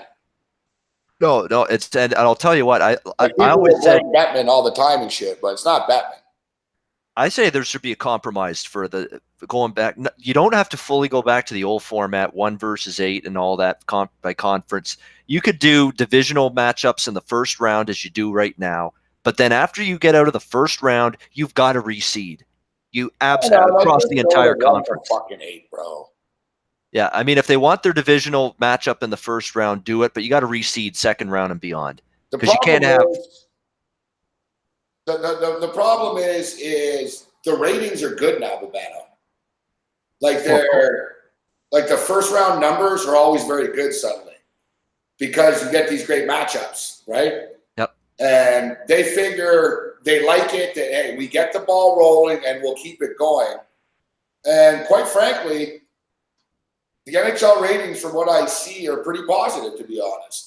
In the playoffs, like even now, like in this series, Boston, St. Louis, etc., they're doing pretty well with the numbers, to be honest. So it's hard for once again, it's sort of like I was saying to you about you and Big Man bitching about the times. It's like us bitching. Wow, we don't like this, we don't like that, but it's working for them. That's one thing I will admit, And that's probably why they're hesitant to make changes. They see ratings are doing really well, considering NBCSN is your main property, your main cable property, other than the couple of games that are on NBC every week. That's a little bit down the dial. It's very good numbers. What's surprising too is same with the like NBCSN's is a nice little sports network, but it's not the hotbed and the number one place people turn to for sports. So they could be getting good ratings there is a positive sign. Yeah. There's no question. NBC Sports is getting bigger now just because of the properties they have. But you're right. It's a secondary. Like hotel rooms don't have it and shit. That's still unacceptable and unfathomable. That's the case now that it's 2009. How long has that network been around? They still can't get it in the hotels, everyone? That's ridiculous. Oh, That's I was absurd. going to add it. You know what I mean? They have ESPN. Same with CBS Sports Network. Like, it's frustrating sometimes if you're in a hotel, you can't watch your Nevada Air Force game Saturday night. Yeah. Late night special, yeah. No. Fuck, where the hell? Here it is. NHL playoff ratings are the most watch on record through 2 rounds. That's a great sign. Up 1% from last year. But still, whatever. So yeah, but do you know how many big time teams and big time markets have been knocked out to this point? Exactly. That's a good point. Yeah. Like you said, like it's not like we don't have Chicago, we don't have LA, we don't have what else would be Tampa was doing great things. Holy shit, shit, Tampa's got a big avalanche for Golden But yeah, State. you're right. Like just sort of the New York Rangers. You know what I mean? New York, another big mark. Chicago, no like playoffs. York, Detroit, no playoffs. Boston, like LA. Yeah. And they said through 69 games, NBC is averaging a total audience of 1.73 million viewers a game. Now that's the average when you combine the numbers of NBC, NBC Sportsnet, CNBC, USA Network, and NBCSports.com, and the NBC Sports app. That's still good. I mean, the fact that people are tuning in on the NBC Sports app, I know people will scoff at that, some people, but that's good. If you're watching the playoffs, you're that excited and into watching it on the app. That's more good news. Yeah, no, that's the whole thing now. Like it really is. Viewers of live stream. This is pretty incredible, pretty big. Viewers of live stream more than 500 million minutes through 2 rounds. 526.8 million minutes viewed online, up 39% from last year. So it's trajectory, slow trajectory, but trajectory up. Exactly. Like if you see in any ratings, like even with the NFL and shit, when you hear people, ratings are down on this, it's like, yeah, they're down 1% or 2%, and there's fucking 900,000 people watching on the app. Fuck, you know what I mean? Like people don't watch on TV as much anymore. Look at this. Like look at this, man. It's just proof. NHL numbers are up 1% on TV from last year. Right? 1%. They're up 39% with their app and online. Wow. Like digital, like shit. What does that tell you? Like the future of sports, bro, like isn't even TV. Like it really is. It's a new world we're in, man. Well, that's the thing. I you know what? For someone like me and who knows how many hundreds of thousands of people that there are in my spot. Yeah, you're watching Sling and all that other shit, right? Or whatever. Google. What do you have? Yeah, Nitro TV, IPTV Yeah. service. It's not even they can't even measure my, whether I'm Exactly. watching anything. They can't even measure it from a ratings perspective. You got that Roku shit. There's like fucking 700,000 Roku boxes out there. Like, there's all kinds of shit, man. Like, Tons of people unaccounted for at all with that. Yeah. There's kids right now watching, man. Like, there's people that only watch the NBA on their phones, Babano. Like, I remember, like, the doorman in my condo in Toronto, like, all the time during the NBA, like, season and the playoffs, he was always just watching the game on his phone, like, at the desk there. And I said to him, it kind of sucks. I said, you don't have a computer to watch it on here? And he was like, what? And he goes, nah. He goes, this is how I watch it only. And he even showed me. He goes, look, I have the NBA app pass. He paid. Yeah. He goes, I got the NBA pass. And I said, you're good. I said, it's so small. And he was kind of like, he goes, it's fine. The quality's good on all these little apps. Right? So I'm like, it's better than nothing. It's like, and it's great. Like, during March Madness, it was great when I was like on the boat and shit or whatever. I was watching games on my phone, crystal clear, bro, like fucking nuts, like through a CBS app. And I thought it was small. It was pissing me off. You know what I'm saying? I'm looking at it. I'm old school. I like the TV, I like to look at it big on the wall and shit. But today's kids under 30, man, they don't even own TVs, fuck. No, who needs them? Who needs them with Nitro TV this and all kinds of ESPN apps that you can get on a Roku device, Apple TV, the smart TVs now. You can download those apps right on like a TV a smart TV that'll allow you to download and install apps right on the screen in your TV's menu system. I mean, you don't even like cable and satellite. Who the hell needs it? That's why Rogers and Cogeco and companies like that are trying to find other ways to make money these days other than just television. All right, let's check in on our box score here. I just see Kyle saying. Actually, let me get my Nitro TV because I have a Nitro TV on my phone here. I'll have to show what it looks like. Hold on. Is it easy to use? You just find the games. It's easy. Colin, 0 points, 5 fouls. Yeah, great night, Collins. Thanks. That's one of those nights now where you're like, yeah, Colin, just sit the fuck down, all right? Like, that's the thing in the NBA. And this kid was good the other night. It's like, man. I didn't touch his prop. Let's check it. I'm assuming McCollum is fucking over by now. I mean, the guy was killing it before. All right, let's see. CJ McCollum.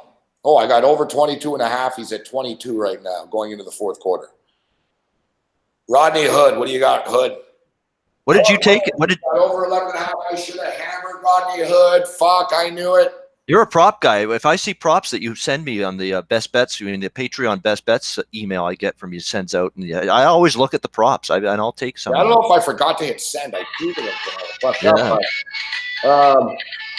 yeah, look, I gave Rodney Hood over 11.5. He's got 12 points, winner already. Yep. I got CJ McCollum over 22.5. He's at 22 right now. But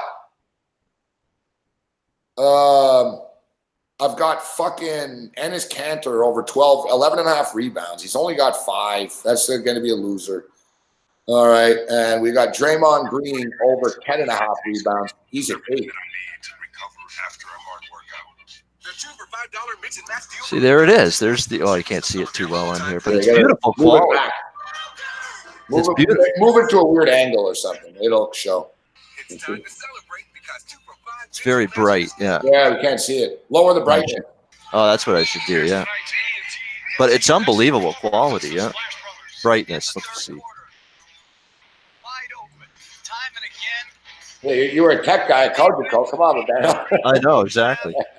Half of this shit, that's another part of my old man's. I told you, old man syndrome. You use a computer, man. You work in tech. I'm telling you, old man syndrome has hit me. I'm telling you, it's half the technology. Is not. I can't operate it as smoothly as I used to. Computers. Well, we were in Vancouver. Babano said, I'll get the game on my computer. Don't worry. And I swear, man, about fucking 30 minutes later, Babano's still on the couch trying to get the game. Me and Jack. I know, brutal. On the sports bar. Yeah, brutal. We're done, Babano. We're done. We've given up on this little experiment. Yeah. Remember, it was the Bills that we were watching on a little delay and shit. It was brutal. And it was streaming. It was buffering the whole time. It was experiment turned to excrement. Yeah, and we got the hell. It was that fucking. It was a nice Airbnb condo, but their Wi-Fi sucked. Yeah, it was pretty bad. Weak sauce. I expected better Wi-Fi signal from that Airbnb spot we were at. Wi-Fi in Canada sucks, man. That's what I keep hearing. It does. I don't know. I guess Canada's too big or something, but I'm just saying, like, I have more problems. I have more problems, like, with like in bars and Wi-Fi. Like, pretty much anyone here. Like, look, I go to Meadowlands Sportsbook, it picks it up on my computer right away. I don't have to pipe. You know what I mean? I'm online. Mm-hmm. I go to a bar here in New Jersey. I can do the show out of there, no problem. I never have issues. In Canada, it's always buffers and fucking this and that. There's always fucking some bullshit. Like, the bars are always shit Wi-Fi. I'm not saying that you can't get good Wi-Fi in Canada, but I'm saying, like, the bars of the world have shit Wi-Fi. The public domain space. Like, they have shit here in New York that's cooler that I don't know, maybe they haven't tried. I've never seen it, but they have free phone chargers on the streets here. There we go. Look at that. That's phenomenal quality there. Look at it. Perfect. Like, it's crystal clear. Every channel too. It's unbelievable. You get all the Fox Sports 1 and CBS Sports Network and all of that right on the phone here. Yeah, it's wonderful. How much? What's that called? Nitro. How much you pay for that? Nitro TV. It's $20 a month. And what do you get? US. Every game of every sport type thing? NFL Sunday Ticket, NHL Center Ice, MLB package, NBA. You got all the American regional sports networks, national sports networks, Canadian networks, sports, TSN, Sportsnet, all those, yeah. So you get everything. Most of my friends and me too don't have cable anymore. I'll take a look at that after when the football starts. It's good for you. You'll get, like, if there's ever, for you want to watch CFL, there you go. You're going to get TSN with that. Yeah, that's the thing. I can stream shit on computers, but it's shit and the quality's bad. I wouldn't mind rather just paying, like you said, to get it high quality, right? Yeah, that's exactly right. How I feel. Yeah. I don't have ESPN Plus now because I don't need it, but I'll get ESPN Plus on my phone once the fucking college football season starts. Because they're going to have, like, all kinds of shit on, and I'm going to be on the street or whatever, and then this way, boom, I can just fucking... And then you get a nice little video like that. Like, look at that. That's phenomenal. Beautiful stuff. Man. You are a little behind on it. That's the one problem. Well, it's because I pushed that backwards a little bit on it. That's why, yeah. Well, this game is pretty much going 100,000 million% the way I said it would. I said I took Portland in the first quarter, money line, plus 176 winner. We took Portland plus 4.5 first half winner. And what did I say? I didn't take Portland plus the 7 in the game because I was scared Golden State were going to come on in the fourth and pull away. And pretty good on cue, I think here we are coming up. Yeah, why I didn't take Golden State at halftime is mind-boggling. That's a total brain fart and me asleep at the wheel right there. I think we got up to plus 125 at one point. Yeah. Stupid. I mean, I should have. They're at home. They're going to make a 3 by Lillard. Holy mackerel! That was. Yeah, he's good at the long distance. Serious range. He's starting to get it going. 5 of 8 now from 3, 20 points. Most of them in the second half. They need him to get going because Golden State's got their. I was in a foul. See, I told the people earlier that Lillard, when you see that he's shooting long distance threes, he's confident. He wasn't before. Now he just shot from nearly half court. That was he got fouled, but they didn't call him. That looked like some contact there. Oh, yeah, he got screwed. But this is what happens, Babano. The NBA doesn't want Portland to win. No. Like, they don't want Portland to win. They're going to fucking screw them down the stretch here. Every little call will go against them. You'll see. Portland and Toronto have a very similar problem in these playoffs, and especially in this series so far. Both of them. Portland, Curry for 3. Seth. They're that beautiful. Portland. No, the problem is neither of these teams can get a damn defensive rebound half the time. Like, they're allowing way too many offensive rebounds, both of them, Portland and Toronto. It's been a problem, huge problem. Like the Raptors, they've been crushed with offensive rebounds and second chance points from Philly, from Milwaukee last night. That's all is supposed to do, but yeah, he doesn't jump that guy. Just killed him. Like, come on, guys. You work so damn hard, Gabe, to get a stop on defense, and the Raptors do a lot of the time. They play great defense, and they don't finish it by getting the rebound and closing out the possession. You have to do that. Drives me nuts. Their best rebounder, ironically enough, is Kyle Lowry. like Kyle Lowry in the last few games, it's like he's the one that gets big rebounds because they don't fight Bavano for the ball. They're as simple as that. They don't want it as much. I hate to say it, but it's true.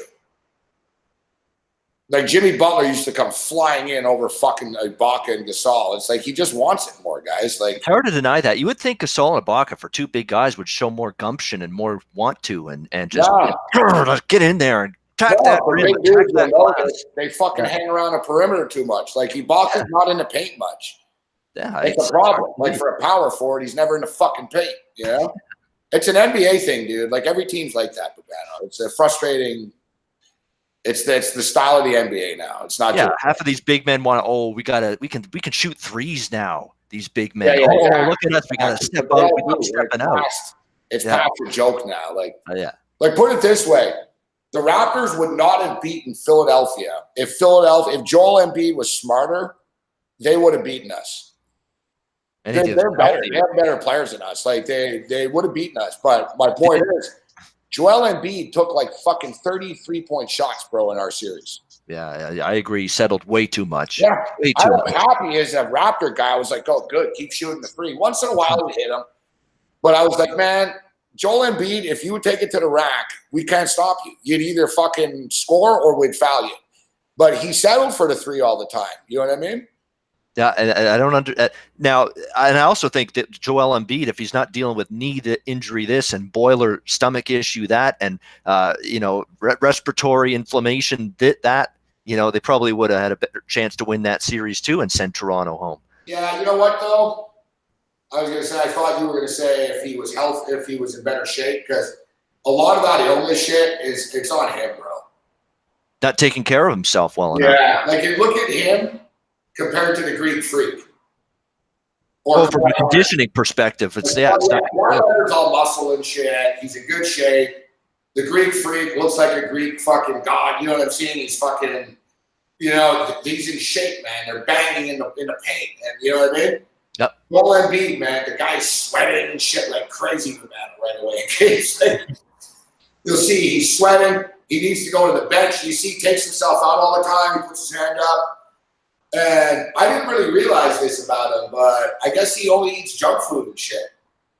Like he doesn't eat well. Like he doesn't work out. He doesn't eat well. He's just sort of naturally, he naturally is like this. So like, I guess everyone's telling him, bro, like you got to get in shape for real. Like, cause this is why you get hurt all the time, And this is why you fall down all the time. Yeah. It's like the floor gremlins were always attacking Joel Embiid. Spends more time on the floor than Allen Iverson did. Yeah.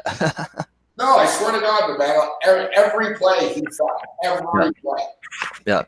And I guess they told him, and I know that he was taught to fall because it's better for his knee, ironically enough. But like even Rick Barry, who's one of the best of the best of the best of all time, who coaches, like has camps and shit, and he was on our show last week, and Barry even said, Joel Embiid, give him 4 days with this fucking center guru, and he'd be way better with his footwork, and he wouldn't get hurt and shit. Like, it's like he's poorly coached. That's one thing I will say about that. Like, Embiid's not, like, no one's telling him not to do shit, So we got to investigate these trainers and this physical conditioning and strength, the training and strength staff here with Philadelphia. What are they trying to instill in his brain? Markelle Fultz, they fucked that up too, That guy was never right physically the whole time he was there, and he played woefully bad as a result. And what's Markelle Fultz doing now? It's it's a number one pick gone bad. You're catching me off guard, bad. Like I know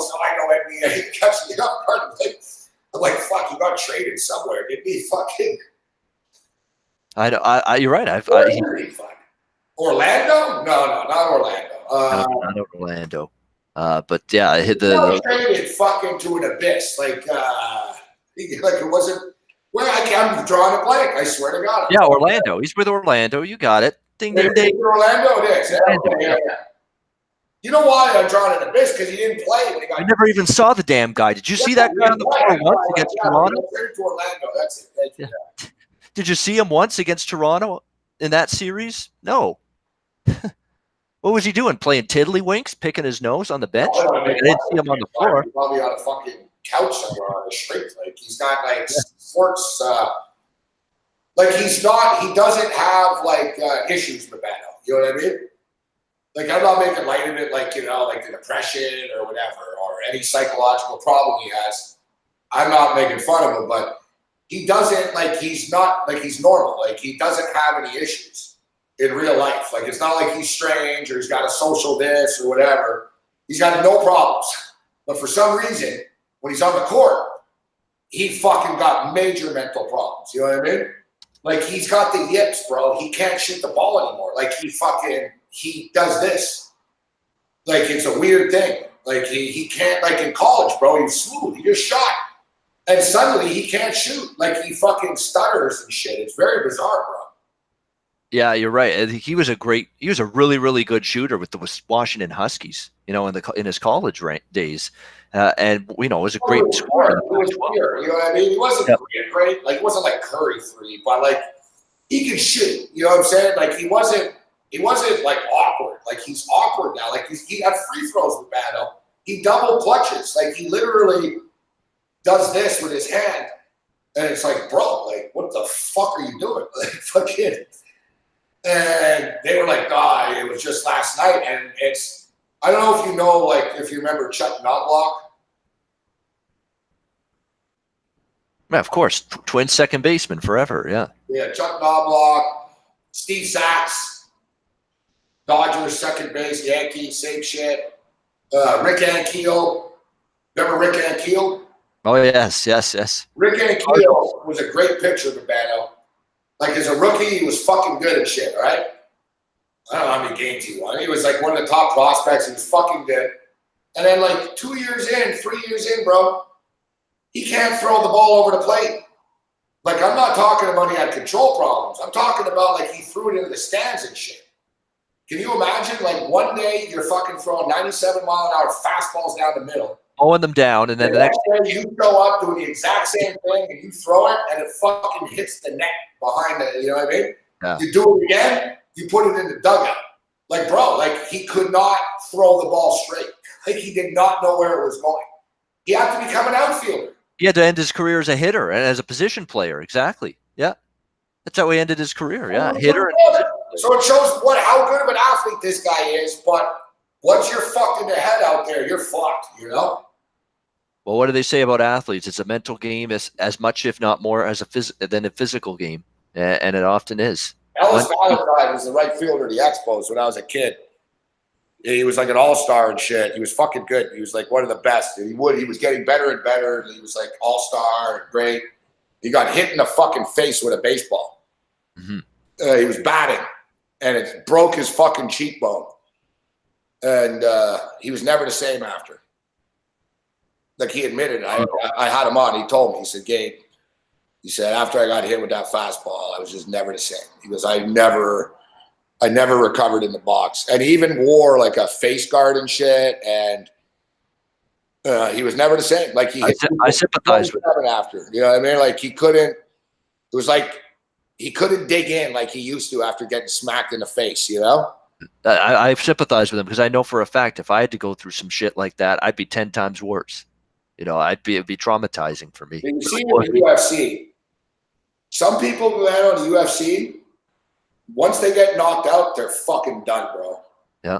Like I've seen it where a fighter, like, you know what I mean? They get knocked out. Isn't it especially if they've had a long undefeated run, right? They've had a long undefeated run. They seem invincible, and then that first knockout happens, and it's they get knocked out, and then either they're fucking rattled because they get knocked out, they have a concussion still 6 months later. You know what I mean? And then secondly, even though these guys are all tough UFC guys and shit, bro, they're still humans. They don't like it. You know what I mean? Like I know a lot of UFC fighters, bro, and they all tell me the same thing. Like they don't like getting hit. Like it's not like, oh, it's cool. Like they don't like it. Plus, a few have dealt with some severe mental illness. Yeah, dude. Like you get fucking your jaw broken by fucking you understand why. Fighter. Yeah. You're a little hesitant in the cage next time. You're like, man, I don't want to get my jaw broken again. So now suddenly you're fighting back. You're a little back, a couple inches further. You know what I mean? Yep. Yeah, You're not a pussy. You're still fighting, but it's like, yeah. you're tentative. You lose your You aggressiveness. know, like, You're on the back foot instead of the front foot. yeah, It's just a exactly. total Before difference. let's get in there. It's like now it's like, I don't know. If I get knocked out again, I'm not going to be the same. But so, you know, you see it like in sports like that. But some other guys, bro, are weird. They get knocked out and it doesn't affect them. They're just nut jobs. Portland's up by 6 now with 6 minutes to go. If Myers Leonard's going to give them some baskets, And you were just saying, oh, I should have taken. That's gambling. I should have just taken that. What happened in the Blue Jay game tonight? they are up 3-2. Oh, Or no, they're down fuck. 3-2. No, they're down 3-2. Oh, White okay. Sox You are up made me 3-2. mad because I wanted to bet on the Oh, Blue no. Jays and I didn't get my bet in. I was 4-2. 4-2 White Sox now, bottom of the 8th. I was going to bet on the under as well, under 10.5, but fucking Stroman. I thought the Jays were a good pick tonight. It is 9-1 Twins. I like that. I have over 9.5 in that game. Minnesota, Seattle. It's already gone over the total. 102.98. Hell of a finish coming up here. 4-point game, 5.5 left. Curry for 3. Hits it. Wow. Portland's Curry, I should say. Yeah. Seth, not Steph. Man, you can just tell Dell is not cheering for the Blazers. Oh, and fucking Seth steals the ball from Steph. That's hilarious. Look at that. Again, he did that before. Like, Seth is stepping up. He hits a 3 here. The legend of Seth grows. You know what? If you're Seth, you're sick and tired. A little bit. I mean, he's your brother. You love him. But aren't at some point you're sick and tired of all the headlines and all the accolades and awards and titles that he's won? I want to make a name for myself tonight a little bit here. I can't believe this, though, that fucking Seth Curry's prop tonight was 5.5 and I didn't take it over. Yeah. I thought 5.5 fucking points. He's got 13. I thought I was going to get Fred VanVleet over 4.5 points last night, and I still couldn't. I thought it's a better matchup. Went over. Draymond Green just not getting the 10th rebound, which is fucking frustrating. What did you take in this game side in total, other than props, or did you not take anything? Did you bet just props? No, I had Portland first half plus 176. Oh, there. I've got Portland plus 4.5 first half. And I've got the over in the game. So holy shit. Myers Leonard hitting threes. Are you kidding me? For Portland? No wonder this guy's getting playing time all of a sudden. He's stepping up. Fucking McCollum stuck at 22. He has not scored a single point in the fucking fourth. It's 22.5. You got to be shitting me. Here he is for 3. Come on, bro. Fuck. I need overtime in this game. That's what I want. Oh, nearly another steal. I have Portland plus the points and over 218.5. So. Yeah, I should have taken Portland. I was all over them the other night. I did in the first half. So, I can't complain. But let's get the over here. They're a mentally tough basketball team, Portland. They showed it against Denver. I was so impressed with what they did against Denver. They showed it against OKC. And I figured, hey, after game 1, they're not going to roll over tonight, even though that didn't go their way. They're doing that. Yeah, these teams are bad. With these friggin' yeah. Teams fucking, teams lose a game in the playoffs and, they're done, they're terrible, and they're finished, can't win. And then the next game, we've got a series. Like, you know what I mean? It's just back and forth. Like, I got to tune this shit out almost. But it's like I'm watching Toronto with Portland every time with these offensive rebounds that they're allowing. Oh, my God, it's a killer. It's a backbreaker. You got to stop. You can't get the ball. Yeah, but the thing is, people, like, we look at the Raptors now, and, you look at the Sixers or whatever. Like, the Raptors had the second best record in the NBA. If you think the Raptors have problems, you never watched a T-Wolves game, bro. Like, you know what I'm saying? Yeah. No. Like, you think the Raptors got problems? Like, you didn't watch the Lakers this year. Like, there's only 4 teams left playing. The Raptors are one of them. Or the Knicks, who just can't get anything right. They can't even get a number 1 draft pick when they tank purposely to get it, and they still don't get it. But it's like, the Raptors this, the Raptors that. They can't do this. It's like, shut the fuck up. There's 4 teams left playing right now.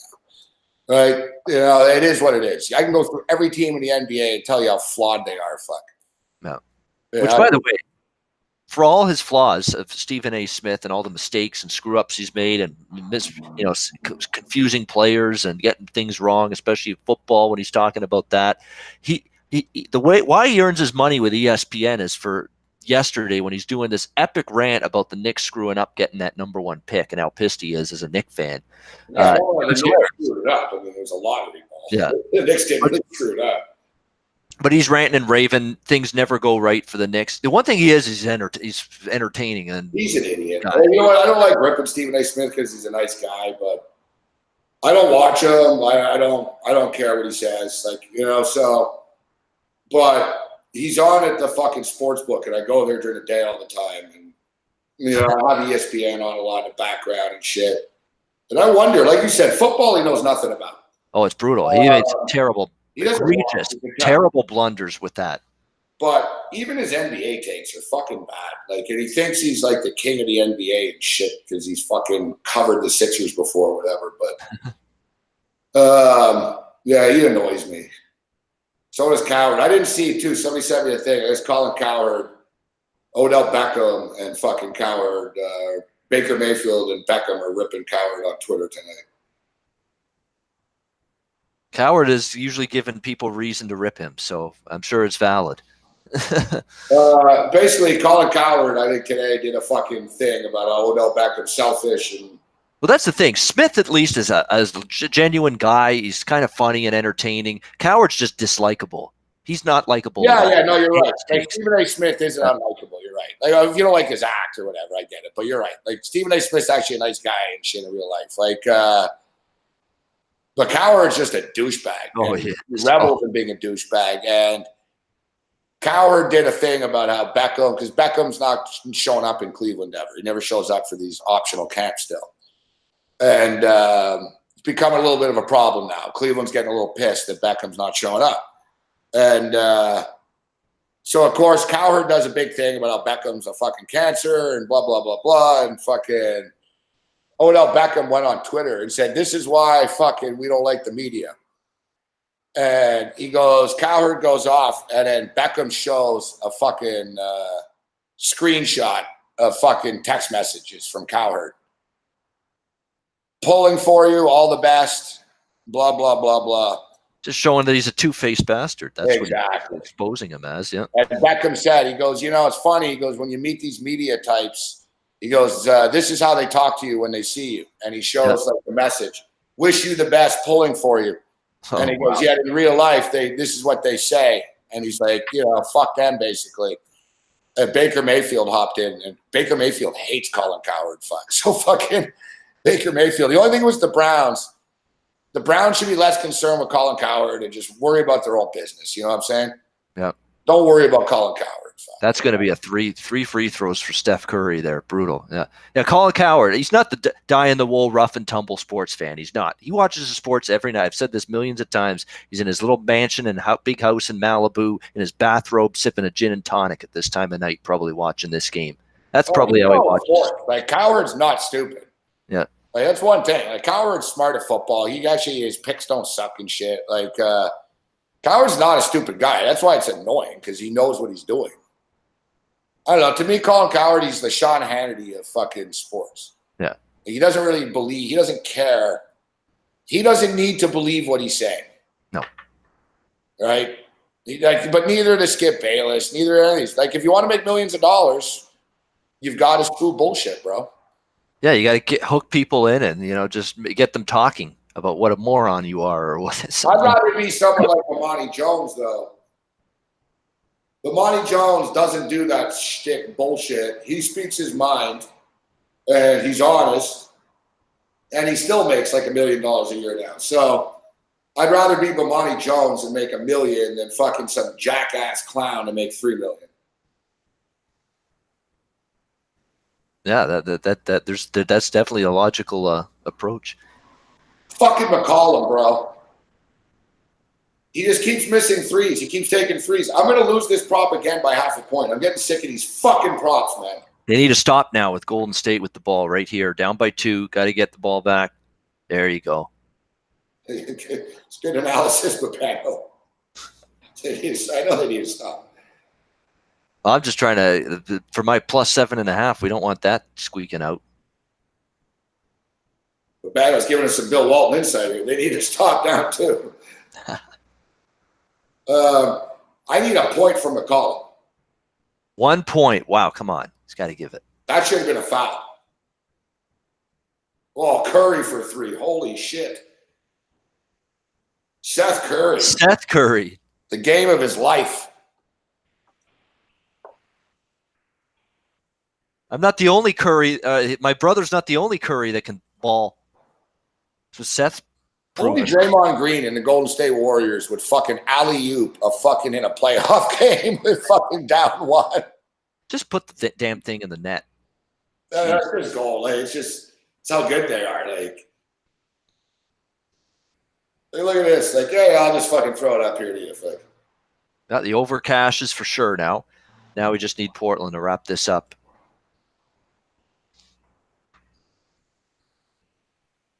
all right, Battle. So I will let you go in a minute here. Otherwise, we'll ride the game out. But so you're on St. Louis, you say tomorrow, huh? I'm going to be on St. Louis. I am. I'm going to give them another chance. Look, they've been terrific off a loss. They've responded to tough situations before. This might be the toughest of all. I totally get it. That was a gut-wrenching, rip-your-heart-out loss taken away from you by a bad call. But I think St. Louis has shown more than enough. Let's be honest. Before the overtime, they were the better team last night. They played better than San Jose for most of that game. The key is, can they bottle it up and bring it again? I think they will. So I'm going to be on the Blues. And it's been back and forth. We had San Jose game 1, St. Louis game 2, San Jose game 3. Zigzag theory in full force so far in that series. So I'll be on the Blues. I'm so I cannot believe. Yeah, I think San Jose is going to win the series, but I get it. The Blues tomorrow is all or nothing for them. Yeah, 3-1 down going back to the Bay Area. Can't have that. Last night I had Kawhi Leonard over 31.5. He finished with 31. And now tonight it could be another half-pointer. Tonight I got CJ McCollum 22.5. He's got 22, bro, going into the entire quarter. He hasn't scored 1 point in the fourth. That was a good bet, though, because he couldn't have shot any worse in game 1. You know, and you figured he's going to improve. No, McCollum was pretty great in game 1, actually. Him and Lillard, I think, combined. Well, it's Lillard that was worse. Yeah, McCollum had 19 points or 21 points or something. Yeah, Lillard and him were combined 11 for 30. Most of it was Lillard struggling. All right, here we go. That's a foul. And he fucking misses a layup. Like, it just won't go in for McCollum. It just won't go in. You got to foul, guys. You got to foul. What are you doing? You got to foul. It's just so damn. There's 5 seconds left. It's not worth it. What are they going to do? Play it out? I guess they figure we're going to have 6 seconds. They're going to score, and then you're going to only have 6 seconds. And there it is. All right, they got 12. It wasn't worth it to do that. Fucking McCollum, man. He's missed like his last fuck. I just won't go in for me.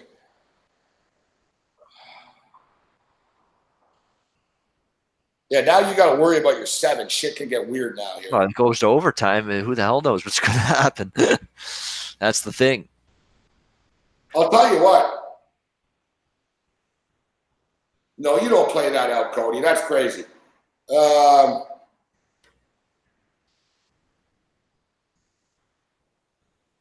you play it out, they just lost 18 seconds, Cody, and Golden State still scored, bro.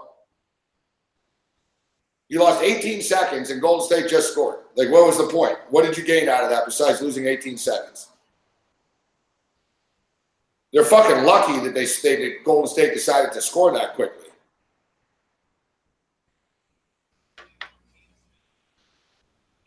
Now they're going to hang on for the last shot. And unfucking real. These fucking props are the death of me, man. I say this every night. I got to stop playing them.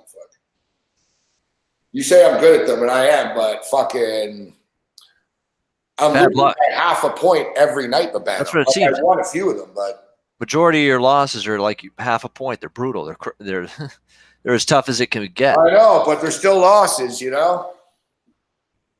Oh, yeah, no one loses by half a point as much as me. Like, I've certainly not come across anyone that does. It's insanity. Like, it's like I don't think you go through a week without some kind of half-point loss. No, I can't go through a day. A day? I didn't know it was that bad. I didn't know it was that bad. Oh, Yeah, no. shit. It's pretty much like all the time. Does Lord Gambler not give two shits about you or something? Like, what the hell's up with that? No, I don't look at it like that. It's that if you bet 1 million fucking games, that. And another thing is, like, the numbers are so sharp, right? I remember Malinsky told me, he goes, you're better you lose it by half a point all the time. Like, you're on point. Yeah. Here's Lillard, and he turns it over again. He's had so much problems with that. Yeah. Stolen. It's over. Lillard was fouled on that 3 a minute ago. They didn't call it. CJ McCollum was fouled when he missed the layup before. They didn't call it. Wow. I like to see the replay here. I guarantee you Lillard was hit. I don't think he just turned it over randomly. Iguodala doing a sprint to the locker room for some reason. That's a hell of a basketball game. I will say that. That's like the Raptor game last night was what Portland has gone through tonight. I mean, that's how do you? It's tough to lose that game. You were in control like for about the same amount of time that Toronto was in control last night against Milwaukee. You were leading for 3 quarters and a bit for that whole 3 quarters and a bit, and then Golden State makes their run and wins at late. And same thing with Milwaukee last night. Like mirror images, these 2 games, last night and tonight. Yeah, just like last night. I'll be honest, I was on the Bucks last night, and I was extremely lucky. That was not a right side last night. With Just like last night, I lose. Kawhi Leonard 31.5. He had 29 going into the 4th. I needed 3 points in the fourth quarter from Kawhi. I didn't get it. Tonight, I need 1 point from CJ McCollum in the 4th quarter. 1 fucking point, bro. He didn't touch the ball at all. He should have touched the ball instead of Damian Lillard, as it would appear. No, he did. He fucking missed fucking like 5 shots in the 4th. How many points did he score in the 4th quarter is the question. Not many. Who? CJ. None. I just told you. Wow. Not a 1. So all his points were in the 3rd quarter. I just said it 5 times. Yeah, he didn't score in the 4th quarter about it. Wow. That's what. No wonder you're pissed. No wonder that's a shitty. That's really bad. That's tough. A guy who score, a guy of that caliber, you can count on if you're Portland to score, especially at crunch time in a close game, and he doesn't score at all in the 4th quarter, and you lose by half a point because that's bad. That's brutal. Sorry about that, Gabe. That's awful. That's really bad, actually. Oof. All right, Babano. Get him tomorrow night. Get those props tomorrow night. Come right back. These fucking props. Keep swinging. Oh yeah, Toronto, Milwaukee. I think I got to look at Toronto tomorrow. I was on Milwaukee last night. I got ass lucky. I think Toronto's can step it up a little bit more. You're getting 6.5, 7. You got them off a loss, Milwaukee off a nice comeback win. I think Toronto's in that game start to finish once again. And I think this time they'll cover. All right. Check out the Puck crew on the Ice Guys show. And we'll speak to you tomorrow on the radio, Babano. And if you ever see Milwaukee lose a game in this series, bet them the next game, regardless of the point spread. They are beyond good. They're ridiculous. They're out of this world off a loss against the spread this season. So if Milwaukee ever loses a game in this series, you bet them the next game. Don't even think about it. All right, Babano. All right, Gabe. Have a good night. See you guys in the chat. Have a good one. There's Babano with us. 114-111 final score.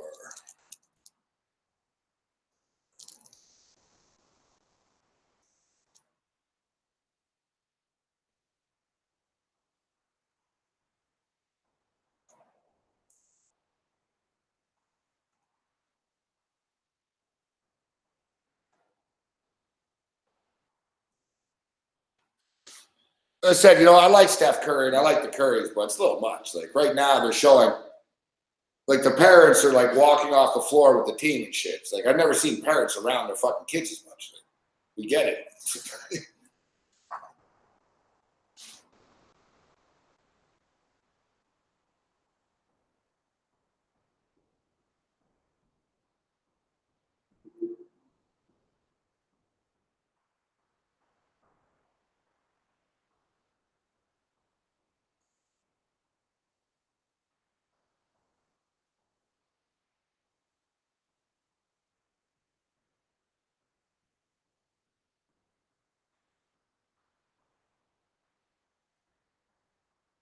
Yeah. Well, if anything, Cody, Golden State are showing they still got it, even without Durant.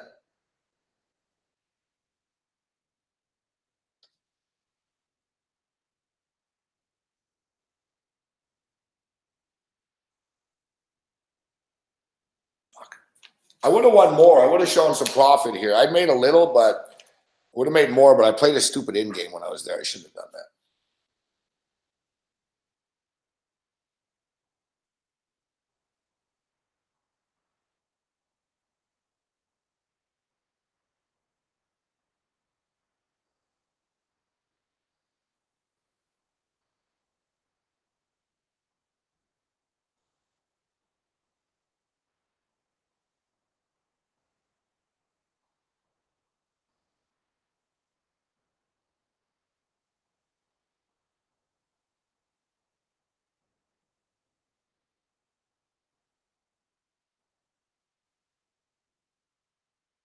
Yeah, they fucked it up. They fucked it up, Cody. Just like the Raptors did last night. You're right.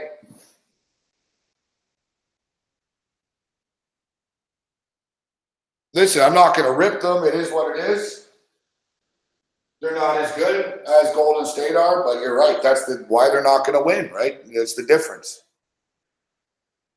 Like the thing is, Portland might be in the Final Four here, but Portland aren't a top 4 team. You know what I mean? So they're in over their head a bit.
All right, I got to wrap things up. So,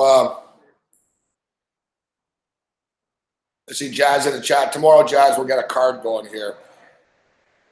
Because if I play tomorrow here, I won't be able to cash the tickets, a pain in the ass and stuff. I'm going to have to, at least though, I'll be able to input for myself over the weekend.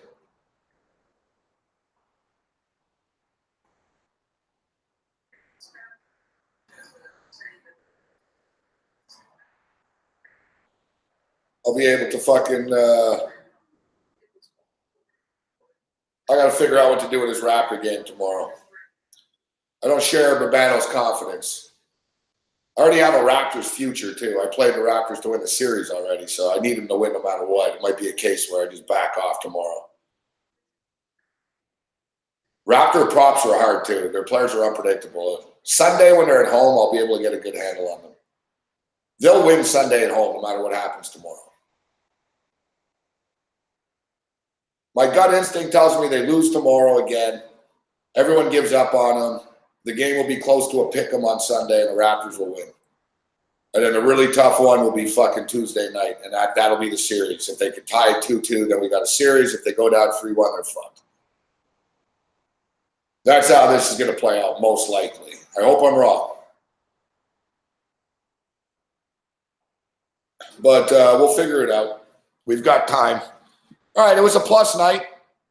It was a plus night. I fucked myself by playing an in-game baseball bet when I was there this afternoon on a total that I shouldn't have played. But it is what it is. And as my father stated, it is, it was, and it's going to be.